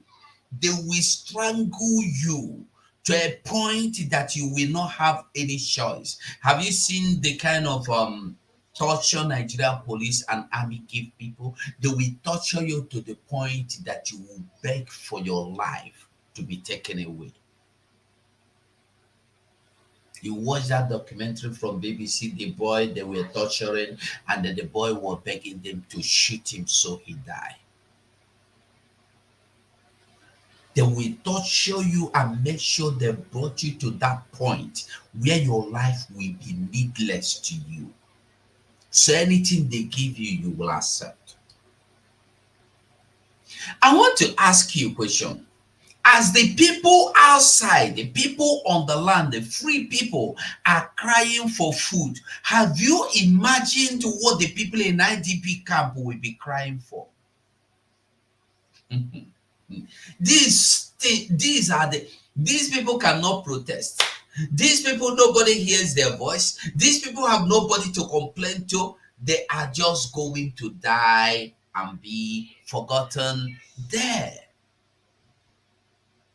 Why somebody take over their land? And the people in these IDP camps are the remnant of those that should have been farming. They have murdered the people that should be farming. The remnant are in IDP camp and their land has been overtaken. Their land has been renamed. Their land are now a land where you have somebody telling you we are going to be building 1 million houses house camp for Funanis in another man's land. I don't know if they have commenced. Those of you that are good in listening to news, finding out the news, know, I think about 2 or 3 months ago, a Chetima came out and announced the commencement of house camp for the Funanis in Benue State. They take over your land. They will take over your land and murder you and destroy your communities. The remaining ones will be chased into IDP camp and they will use your land to build houses for the same Funanis who have chased you out. And look at them here. They are not telling you that this is the problem. They are now telling you that the problem is because you have to import food. Listen to him. Listen to him. We have come almost to the end of their patience. And I think the elasticity is now going to snap if we are not careful. Thank you very much, Mr. President. Thank you. Distinguished colleagues, I'm Ahmed Lawan, I represent Yobe North Senatorial District. Mr. President, distinguished colleagues, let me commend the movers of this motion and also add here that patience, tolerance, they are both elastic, but they are not eternally elastic. Our students are facing real hunger. I traveled to 2 states last week, in the north particularly, and I've seen firsthand how people, especially those who are neither in the civil service nor in any business, common everyday citizens, are suffering, fighting, struggling to have food at least once in a day. Under normal circumstances, Mr. President, in the rainy season, from maybe June up to September or October, when there will be harvests of new foodstuff, prices escalate. Prices of foodstuff. Now, we don't even have. That's the truth. Mr. President, in today's national dailies, the executive arm of government is saying is considering reducing or removing taxes on imported foodstuff. Mr. President, here's the catch. This Senate must engage the executive immediately. What are the issues? Which taxes are they talking about? Because we should be seen to be doing the right thing. We have really little or nothing in our food reserve across the country. And nobody should come and tell us they will distribute foodstuff from our silos. The silos are empty, Mr. President. So it means we have to import food. And if we have to import, it means we need foreign exchange. And that is scarce. We have to engage with administration. We have to help the administration. Mr. President, we are the most vulnerable in the leadership arrangements of this country, members of the National Assembly. Everybody looks up to senators or members of the House of Reps. In fact, people see senators like the messiahs. Any problem, they say, go for a senator. There need to be more pragmatic about addressing food insecurity, curbing other farmer crises, kidnapping for ransom and terrorism, and ensure the development of a viable national commodity board to regulate the prices of grains and ensure the elimination of artificial contribution to food and commodity inflation in Nigeria. This bill was enacted in 2015 against the backdrop of the rising cases of violence, especially domestic violence against women. The initial bill sought protection for women from male domination violence. In the face of opposition to its obvious gender-biased nature, the promoters renamed it, tinkered with some of its provisions, introduced seemingly gender-neutral language, and successfully obtained its passage. Its explanatory memorandum states that it prohibits all forms of violence against persons in private and public life and provides protection and remedies for victims and punishment of offenders. Upon close scrutiny of the Act, it becomes obvious that it contains provisions that are inimical to the realization of its objectives. Mr. President, my very distinguished colleagues, going through the provisions of the Act, it is obvious that it is plagued by substantial and drafted challenges. This underscores the necessity for a holistic reform of the Act to bring the provisions in line with the realities of societal change and drafting standards to effective dispensation of justice. It will be a sad day if we appear to do anything that will revise what the executive is trying to do in giving effect to the recommendations of the Zaria report, which most Nigerians accept and expect the president to carry to conclusion. I am unable to support the idea.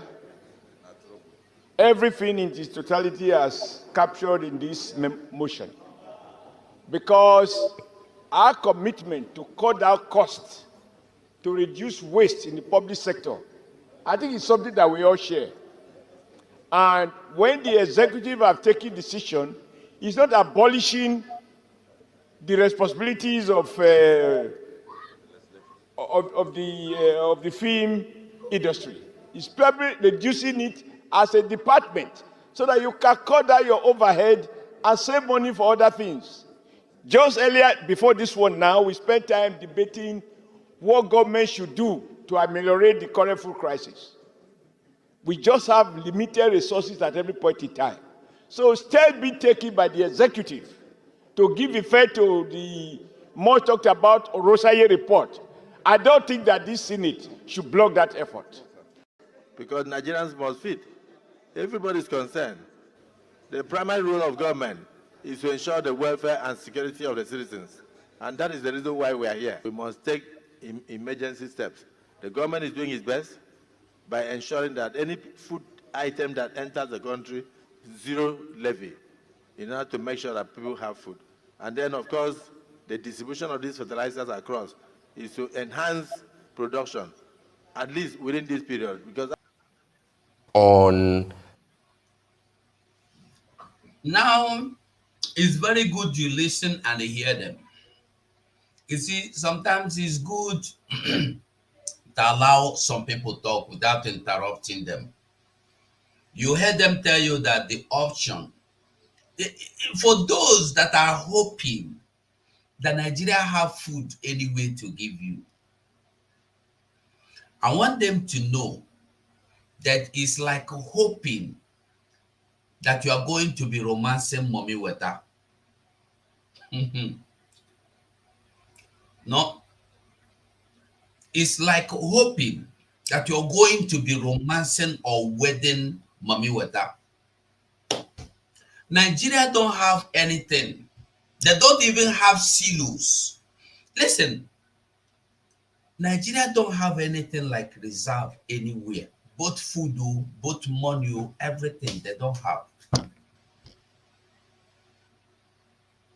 I've asked this question before. Let's assume they want to go into importation. Even if you import the food and bring it in, who are the people that are going to be buying the food from you? Where are the money you are going to be buying the food from? Because as we speak, if you come here, where I am now in Europe, a 5 kilo bag of rice is sold for about 10 euro or less, or 12 euro. Let's just say 10 euro. 5 kilo I'm telling you about. The 10 euro 5 kilo in Nigeria is about 15,000 naira, right? Or more. 15,000 naira or more, I believe. Let me check. But I have where I check money every day. Now, 10 euro in Nigeria money. 10 euro in Nigeria money should be hold on, 10 euro, just 10 euro. 10 euro is about 17,000 naira. I don't know how many of you can see it. This is it. Not seeing it. I don't know. You cannot see it. It's just 17,000 naira today. 17,000 naira as with 10 euro. Okay, why am I saying this? 17,000 naira, and they pay you 70,000 naira a month. You pay your house rent. Okay, let's say you pay your house rent yearly. You have to be 7. Let's assume you have family of 5. You have family of five people. Mama, papa, 3 children, 5. And you are living, we know Nigeria now, people that manage. So you manage to live in 2-bedroom apartments. 2-bedroom apartment now in Nigeria is about 300,000 naira a year. 300,000 naira let's divide it by 12. Is it about 40,000 a month, right? Am I right?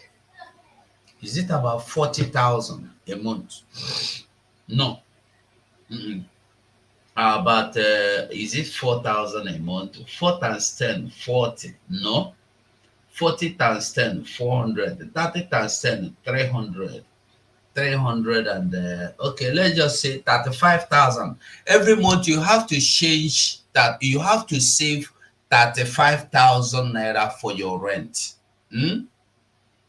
If you minus 35,000, if you minus 35,000 from, okay, let's just assume minus 30,000 from 70, you have 40. And they are importing this rice for you now. When they import rice, you will buy a bag of rice for 80,000 because they are going to subsidize it. The thing will come down. If you buy a bag of rice for 80,000 naira, you have removed 30,000 from 70. You now have 40. Okay, that 40 you will buy half. Okay, divide half into 2. Divide the bag into 4. You have 80 times 4. You have 20,000. You buy 20,000. Remaining 20,000 for you. You have to buy beans. You have to buy garri. You have to buy water because in Nigeria you buy everything. You buy water. You buy the ground you marshal. You pay transport. The money we know. I just want you to get the message. It's not about the salary. It's just about importing food. The solution to Nigeria problem is let the Fulanese go home. Biafrans go home. If Yoruba want to go with the Fulanese, beautiful. Let them join the Fulanese. We are not interested where you go. We are only interested where we Biafrans go. My people, now welcome to the program. Where are they? You're welcome. Onwa and Ozo. Onwa and Ozo, you're welcome. Onwa, you have the mic. Good evening, my brother. I thank you so much. I want to just talk about this protest they are doing in the so-called group called Nigeria. They are doing protest because they don't see food to eat. They are not doing protest. Mazi Onwa, are you listening from another device because you say Koei? Okay, are you listening from two devices? So I'm using my phone. I'm using my phone. Can you hear me now? You say Koei? Yeah, okay, you go on. Okay, I want to comment about the protest they are doing. This protest, they are just doing it because they don't see food to eat. They are not doing protest because they want to change their life or they don't want a better things to come. Because if they are doing it that they want better things to come. All government institutions, including where they from, they're supposed to close down there. If only government don't see anything before they will answer them. But they're doing protest is not affecting the government because everything about government is working. The police station is working. They see export and import oil. So aeroplane is moving. So the protest they are doing is not affecting them. If they mean it, they want to really change their life. Everything concerning the Nigerian institution, they're supposed to close it. It's only when the government they don't see income before they will listen to this formatting. That's the area I want to talk. So the protest they are doing, they are just wasting time. The so-called president or presidency is not minding them. It's not concerned. It's just like they are making noise. They are pouring water on top of cocoyam leaves because water doesn't stay in cocoyam leaves. When water drops there, it walks away. So they are just wasting their time. So what we are saying is that let them allow you there to go our own to to take our country, to manage our country by ourselves. And I like what the Biafra government in Israel are doing, because by December now, when our country when we be really independent, we can manage what we have. Then the government will pull law what will favor common man like me. As I talked yesterday, I'm in Lagos. I know what we are seeing here. So, if individual government can come one day attack Igbo people shop, the other day they come to Balogo market, attack our shop, use good notes and begin the square people market. They are not doing it for anything. They just want to wicked us. So that what they are doing is just so painful. So yesterday you tried to collect your WhatsApp number, but none of my phone off. I don't know how you will send me your WhatsApp number. So other things, I will send you other things for WhatsApp, and how I will get the Lagos admin so that I can be participating in everything you are Hold on. I doing. will just hold on. Let me see if I can give you the link right here, right now. All right, bro.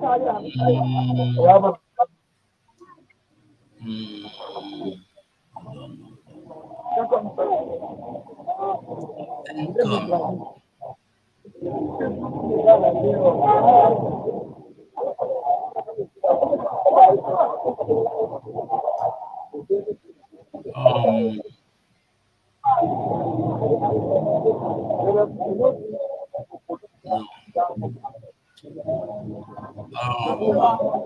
I think all you have to do is click the number, and you click it. It's a link. You click and join, and it's only in WhatsApp. Sorry, Telegram. You have to have Telegram because you can't get it from WhatsApp. You get it only through Telegram. So that is Okay. do here. All Only right. send you. All right. So it's about Thank you. it's just Telegram. I will send you in Telegram. Hold on, let me. Even if I give it to you, you're on WhatsApp. You will not go in unless you are in Telegram. So anybody that want to join um anywhere in Biafra land you are, any state of Biafra, you want to join their ally zone, or you want to join your county, all you need to do, get your install your Telegram app. Just the same way you install WhatsApp, get your Telegram. Tell me, ask me or any of the media, but they will send you the link. You join. You can't join it from WhatsApp. It's only from Telegram. Okay. All right. All right. Thank you very much. I Thank will you do so much. so. Thank Yeah. you. Yeah. Okay, Mazi Uzo, can you hear me?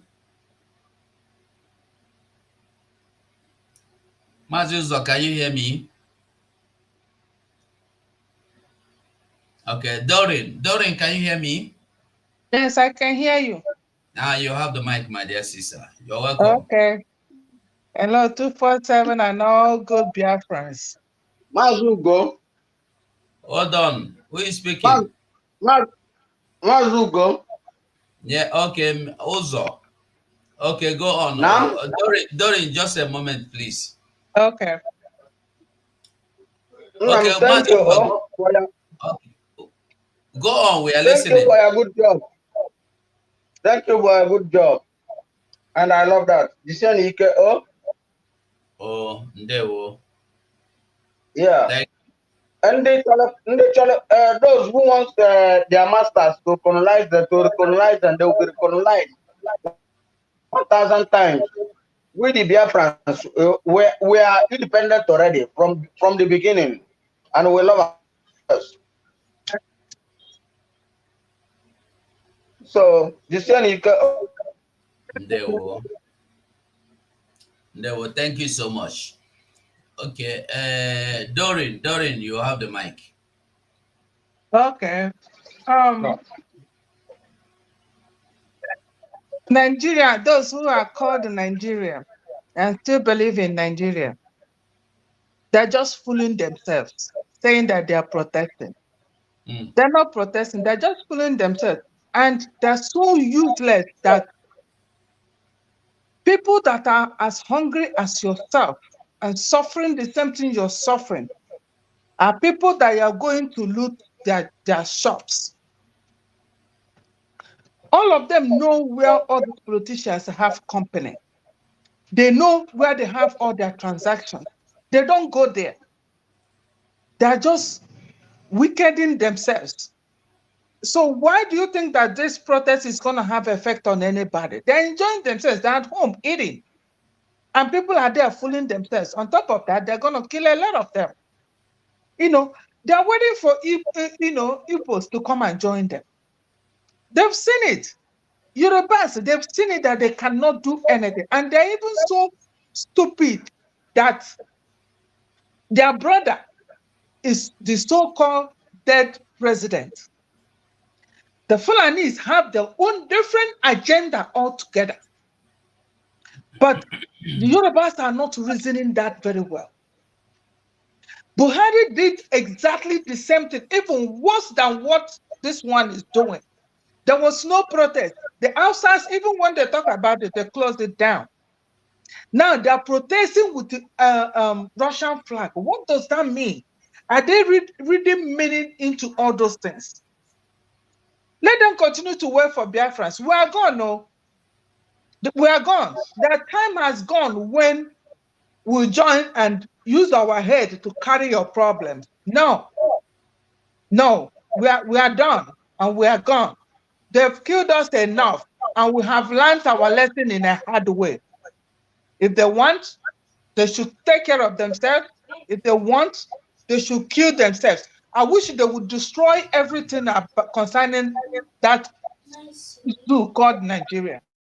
But they are not even, they don't have strength for that. Shame on them. Shame on them. We are gone. And we are gone, we are out, and they know that.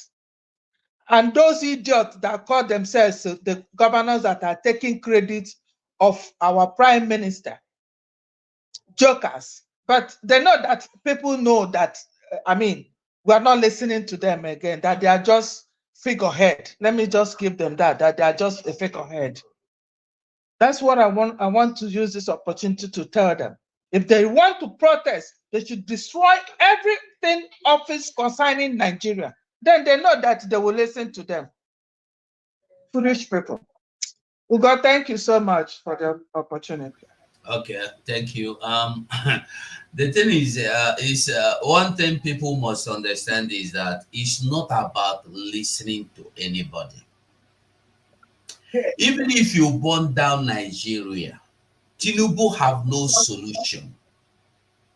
I don't know if you are getting what I'm saying. Yes. There is something that is the government don't want to do this. Okay? It's a different thing. But the government don't have solution to this. It's another different thing. Tinubu have no solution, and nobody in that their Nigeria have any solution, because there is no solution. Nigeria have no money. Nigeria borrow money because they implanted the Fulanis. They implanted these Fulanis that are destroying our farmland. It's the same thing we are saying. If you listen to the last video I played here, this video I played here, they were telling you in this video from the beginning. There in the north, or here in the north, we have started seeing it visibly. People are hungry, very, very hungry. Many cannot go to their farms. All of us know this. In the north central, the northeast, and the northwest. Increased electricity price, increased everything, and we are yet to get the right measures to provide cushions for our citizens. We wouldn't like the kind of thing that we see in our streets. And it is time that we take every possible action together with the executive arm of government to ensure that food flood our country, the right food. Importation, government must be entirely responsible, because we cannot take people for granted for too long. They are clamoring for importing food. I've explained this before. But I want to tell you that Nigeria don't even have the money to import this food. One. Secondly, even if Nigeria should import food and sell to the people, the salary you pay to people will not be able to buy the same food you are importing and selling. Above all, the problem is not just that you have scarcity of food. The problem is that they are not addressing the situation that led to the food scarcity. Because the problem, the situation, everything that led to this is that some people, in the name of whatever they call themselves, are taking over the land by carrying out ethnic cleansing and the land grabbing policy, and the people are in IDP camp. I've asked this question before. As the people outside the IDP camp are crying and protesting for food, have you imagined what those people in IDP camp will be going through now? These are the same people that will come here and they will tell you that they need schools. They don't have schools. They don't have this. I want you to know that Jonathan built more than 270 schools for them. They destroyed all of them. They burnt them down. Now I want you to hear this. Listen to this. In that part of the country. You mentioned the things that we have not seen in a long while, treasonable in nature, protesters, hoisting the flag of another country. I believe it's Russia. You mentioned the part of protesters calling for a military intervention, treasonable without a doubt.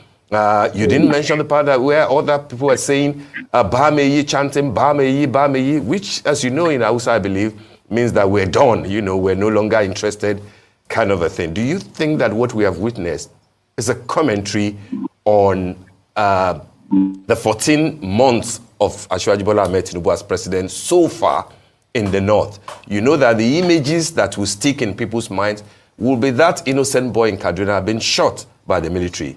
The way that tear gas was unleashed on protesters in Abuja, in Kano, in Maiduguri. Is that the way that Asiwaju Bola Ahmed Tinubu and his administration will be perceived for the next 2 years plus of his administration in the northern part of Nigeria? Yeah, thank you very much. I am happy you directed this question at me. And first, let me tell you that where the president in his address categorically requested protesters to return home and embrace dialogue and come and dialogue with him or with the government, I think I would like to appeal also to the protesters to heed to that statement. The president is the father of the nation, and he had said, look, where I have heard you, you've made your point. The issues that you have raised, I understand them, and I feel them, and I want us to sit down and talk about how we can go about them. All the other aspects that you're talking about, him cutting the cost of governance and everything, should be the subjects for negotiation, for dialogue. Even in conventional war, at the end of the day, the opposing sides must sit around a table and discuss. The end of every conflict is dialogue. There is no conflict that ends perpetually on the streets or on the battlefield. So we hope and pray that going forward, this address should signpost an end to the protest and the beginning of the dialogue process that would, unfortunately, are opportunists. They just look for an opening and then they come in and begin to do this. And then there are also, the economic aspect. The ones the president comment from whatever you are thinking of. So we have neglected education in northern Nigeria. We have allowed a large army of, and without imbibing any values. They don't even know, and they don't understand what is family, they don't understand what is societal values, they don't understand what is societal norms, and they are roaming the streets. And we could see them, 5 to 10, coming out to protest. And imagine, when they broke into Kano, the National Library in Kano, They took away everything except books. Not one. Are you getting the message? In Kano, they were protesting. They broke into library. They took away everything except books. They stole everything, but they did not touch book. And these are they have library there. Are you getting the message?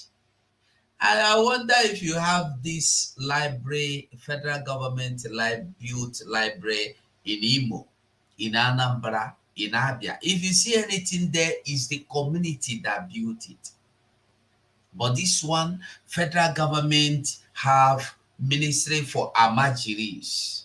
They have ministry for cows. They have ministry for empowerment, whatever. Many ministries for them. They have quota to go to school. Every family, every community have quota to go to school, secondary to university, free. They don't go to school. Jonathan built more than 200 schools for them. They destroyed them. As we are here speaking, the schools in the northern area, 80% of the school buildings has been taken over by Boko Haram terrorists and other insurgents. They use them as their campaign ground. And the Nigerian military and the Nigerian government know about this. And these people in these schools come out from there, they operate from there. Why Nigerian government have not gone there to attack them or throw bombs is still what we can't even understand. But they come to Biafra land to throw bomb on residential buildings, residential compounds. They shoot people, they burn down houses. This is what we are saying. They go there, they stole everything. Yet they will come and tell you Nigeria is those. All these schools and libraries that were built for them is from the money taken out of our land. Is from the money taken out from the people that are not going to school. You take the money from the people that are not going to school. Look at the people that are not going to school. You take the money from their land. You refuse to build schools. You refuse to build hospitals. You went to people that don't need school. You forcefully build the school which they don't value. Look at these people. They need school. You do not give to them. Listen to them. And even the junior secondary school in one of the states in northeast Nigeria. Okay? It may interest you to know that this is the GS1 class. Am I right? Yes. This is GS1 class. And then this is what? Primary what? This is primary 4 and 5. Please come close. Let us see the building. Let us see the board. This is primary 4 and 5. And then we'll go to the other classes. Please stop. Let us see the building. This is what they have as building. And then we have primary 3 and 4 here. This is primary 3 and 4. We have the primary 1 here, or the KG. And then there, we have primary what here? Primary 1 is here. And KG. Okay? And then it may interest you to know that this is a school that is under the state government. Like I said, it's one of the states in northeast Nigeria. I wouldn't want to mention the states, so that the state will not see us as putting them in bad light. We are calling on well. Now, these are people that need school. They want to go. Nobody is going there to erect or even put a block. No.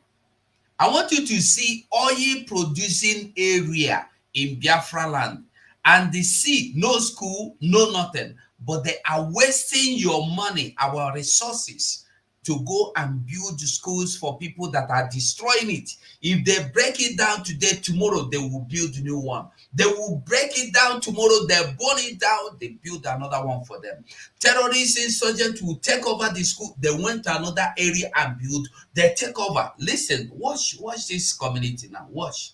Agree with me that Nigeria is one of the highest oil producing countries in the world, and Delta State is said to be one of the highest oil producing states in the country.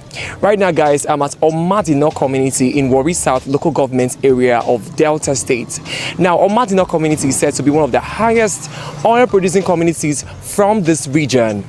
Now, you might want to think that such a community as Omadino that plays a very vital role in the oil and gas sector of the economy should at least boast of rich and adequate infrastructural facilities, lights, roads, good access to job, employment, and all of that. But that is not the case of Omadino. Ladies and gentlemen, I'm Chekube, and you are welcome to Batterbox.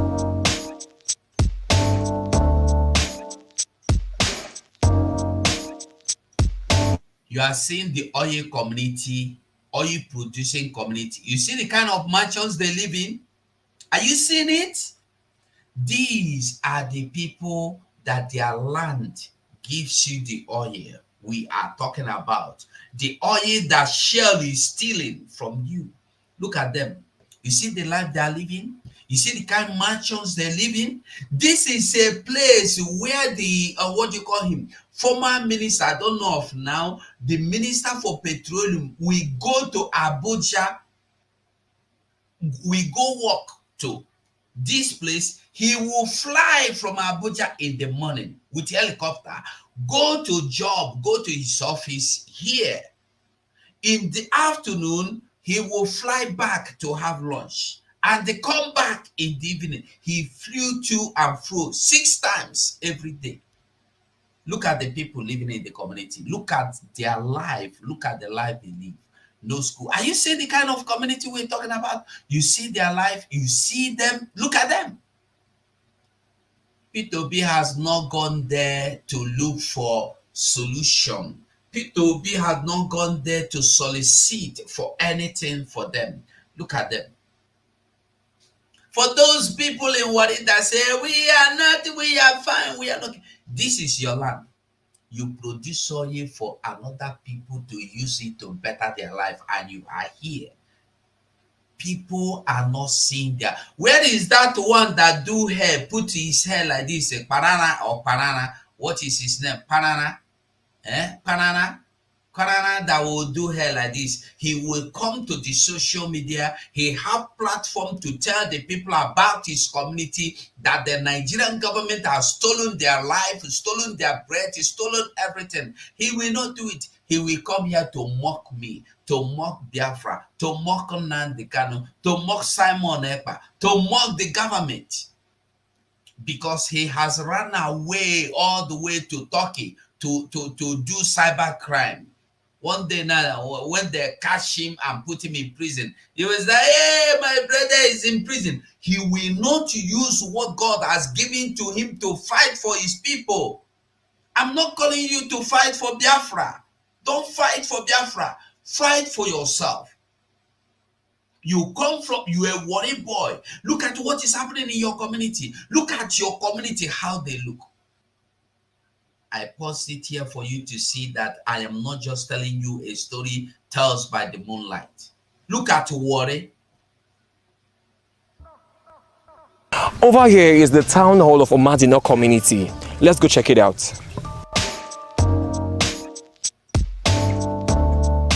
This is the dilapidated state of the Omadino town hall. As rich as Omadino community is in terms of oil, look at what you can make out of it.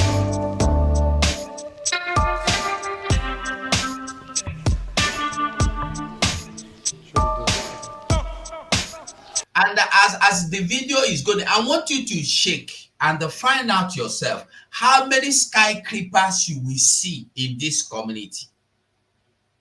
How many story buildings you see. How many express roads you see. How many cars you see that pass them by as they are. How is that road motorable? Do you think motor? Do you think people that live in that community even have Okada, tricycle, keke? Then they don't have.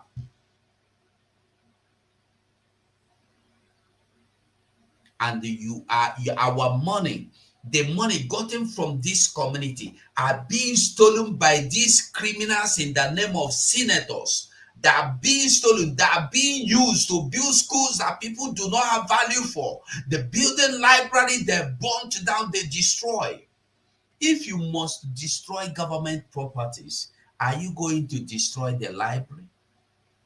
No, it's to tell you how much they think. When you see the Vice President Shetima tell you that they don't want anything restructuring my foot, restructuring to hell with restructuring. You don't understand what they're telling you. They have told you that they are not looking for development. They are looking for finalization, sharialization. Yet people are not getting the message. They are clamoring for hunger. Listen to them. Warri South local government area of Delta State. Now, is it true that Omadino community is the highest oil producing community in the state? Yes, it's true. Okay, what can you say about the standard of living right here in Omadino? As you can see now, this is the community of Omadino. This is Omadino community, which I know.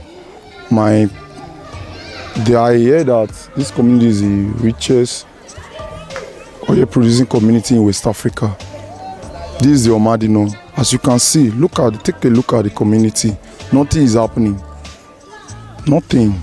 Even when the community is the highest oil producing community, the people here are suffering.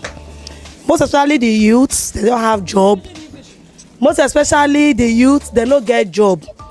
Then the men also with wives and children, they are suffering because no job for them to follow up with.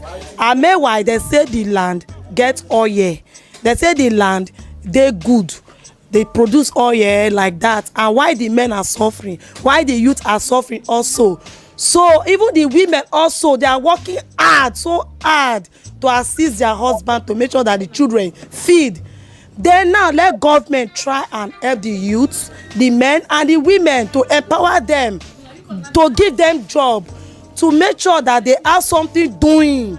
Since here is oil producing the most highest place, so let them try for us. Community issue, so based on fashion to Wajai, Bubaka Jogo, Amamogo, like kind to pay 30 million naira. You can borrow and kaje. So Ajay can go to so Odu Janye si Jana Jai, and which is supposed to be she government ka move about, but I kaje she left ba naja ka she ni wori niyan. So ene to Aja ni ene ka ku ba je enu sha ka bise gbolo bi en ba bise gbe dede. So where matter just ga. What do you want me government do for this community? I want government to do something, school, everything for the community now. They go benefit us now. They go make us picking everything work. Are you listening to them? They want school, they want hospital, but the government of the so-called zoo will not come and build it. They will even Jonathan did not do this. Jonathan was the second Agui-Ironsi who wanted to please the northerners so that there will be peace. Yet, is there that peace? Had Jonathan come to this land and the user resources he wasted in building more than 280 or 70 schools for them that they destroyed today, and build only two in this community, today they will not have been singing like this. Build 2 schools, 1 hospital for them. Give them teachers. They are asking for school. Yes, they have a many role to play. They have a role of the market. They have a role of the light. They have a role of the community. The community transformer. We don't have transformer. We don't have anything. They have many roles to play to help us. Okay, now due to the exploration of oil, if you don't have transformer, will you have light? I don't want to go, because you have seen the electricity poles they put there, but you don't see wire pass through it. It's to tell you the kind of thing. No, I'm not showing you this because this is anything. I'm showing you because this is the oil producing area from Biafra land. This is the land, the same Wari have seaport, functional seaport, but it was locked. It was blocked because they don't want anybody to benefit anything from the land. Wickedness. It brings about environmental hazard like oil spillage, like pollution. Doesn't that affect your activities in the river, like fishing and all of that? Yeah, affect us everywhere. Many times, we pollute us everywhere. When you put net, oil full everywhere. No fish, nothing. We pack the net. Look at my net for here. Just look it now. It's sun that dry the oil. Nothing. We cannot bring fish. We cannot bring anything. Nothing we can bring out because of the oil pollution. Nobody. We don't have anybody that come outside to come and help us. This place is the Amadino Center of Market. This good business is only the place that Amadino community used to feed, to have anything. And this fish pond here, apart from this place, we don't get any place to feed again. This place that is the place that we use to feed and to eat, to train our children. No school, nothing. If we hungry, we come this place and walk. Otherwise, no market, nothing. It's only this wood business that we use to take care of ourselves. This fish pond over here is said to be the only means of survival for the people of Amadino community, as you can see.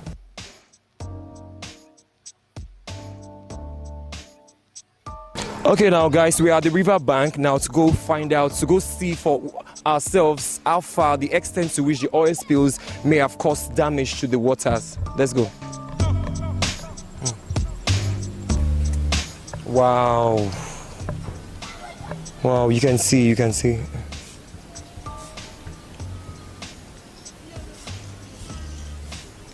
But not sure that side. So how do people survive over here? If you can see now, if you look to that other area now, this is a riverine area. Most of us here, how we benefit is from the fishing. Most of us are fishermen. Like me now, I used to do fishing. And afterward, they will say that we are the highest oil producing community in West Africa.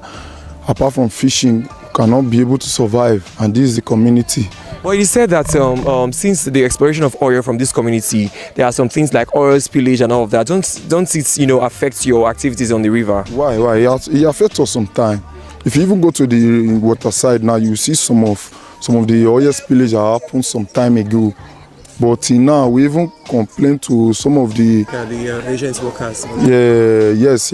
Some of them, we even complain to them, but they came, they viewed some of the places then, but afterward they let us know that they will come back to us. But now, nothing like that happened. Because of the oil, wherever they don't have much periwinkle again, so that one make them to suffer. So they need help from government. Now government don't do anything for now. What did they happen for the community? I'm Oshunkungbene, but Oja ene know me. Ene ni pompu, ene no rege, ene nu tukpa. Womatu community we do shigunu kenega. Hospitals amugbenewe, ene ron a doctor. Ene no gba ni treatment. E mo rap to ja mo bi injury na wo. Womato wa gi doctor we no. Ano gba treat oni ye ne nkun tene ni community. Nika square ne any school.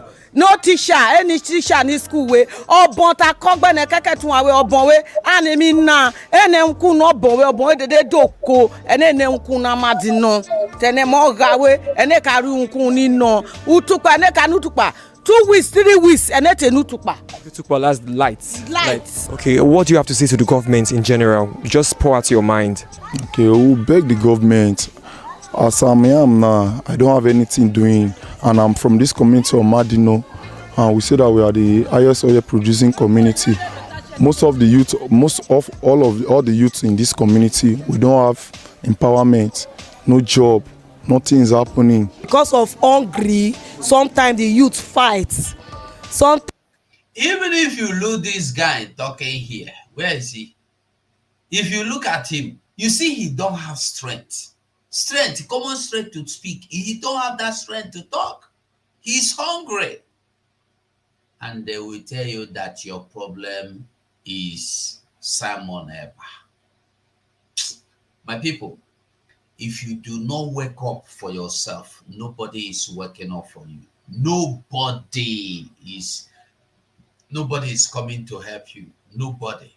That's just the simple truth. Doreen, I don't know if you still want to say anything because my mouth don't depend me. I have to go and rest. Okay. Okay. So my people of Biafra, I want us to know we have to fight to liberate ourselves.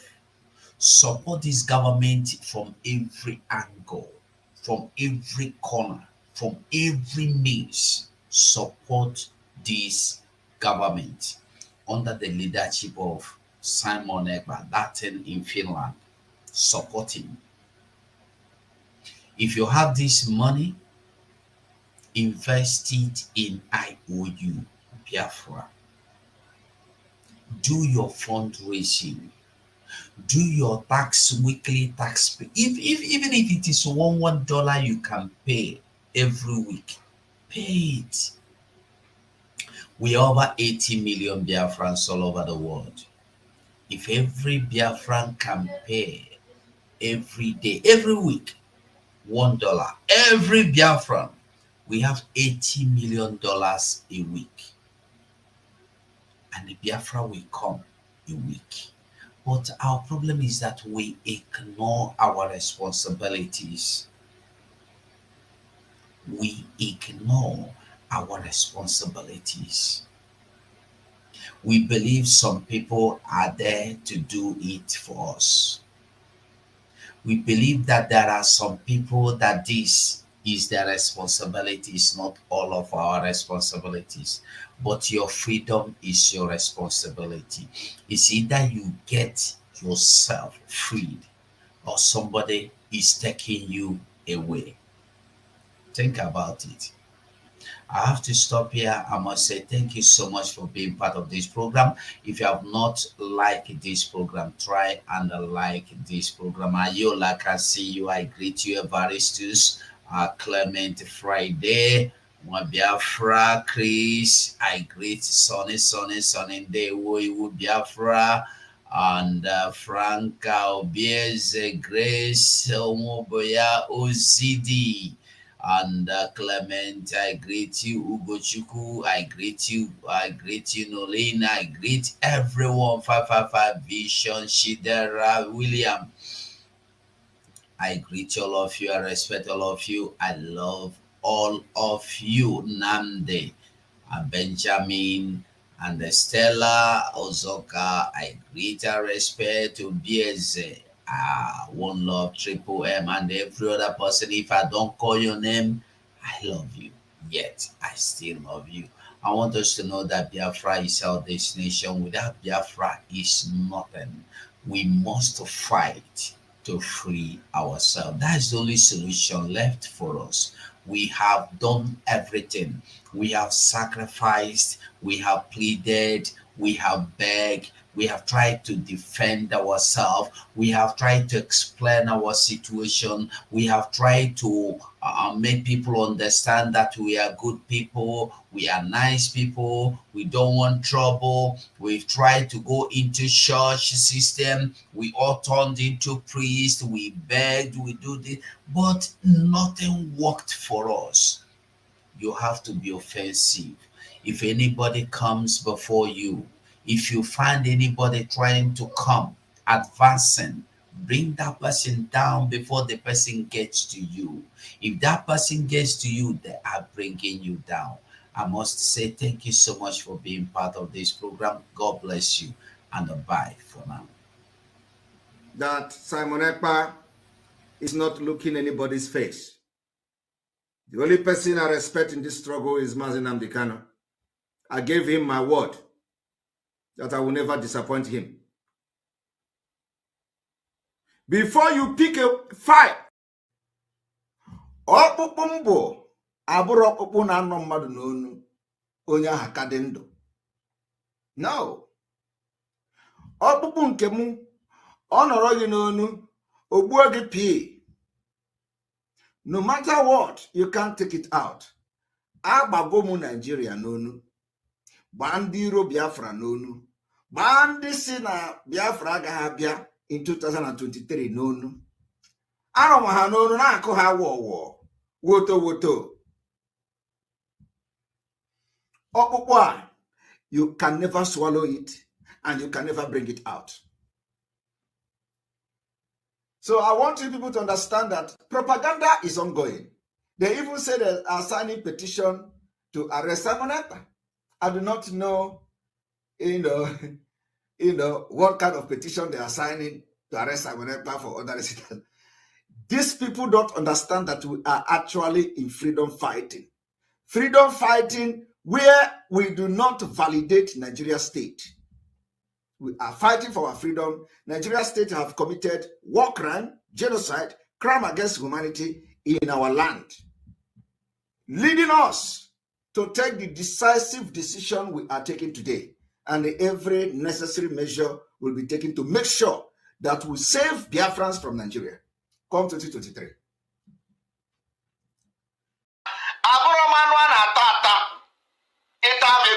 Like this, you will be infected.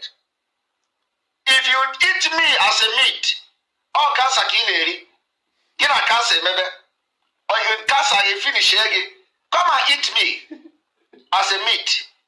If you eat me and go to sleep and wake up, you know, you can't eat me.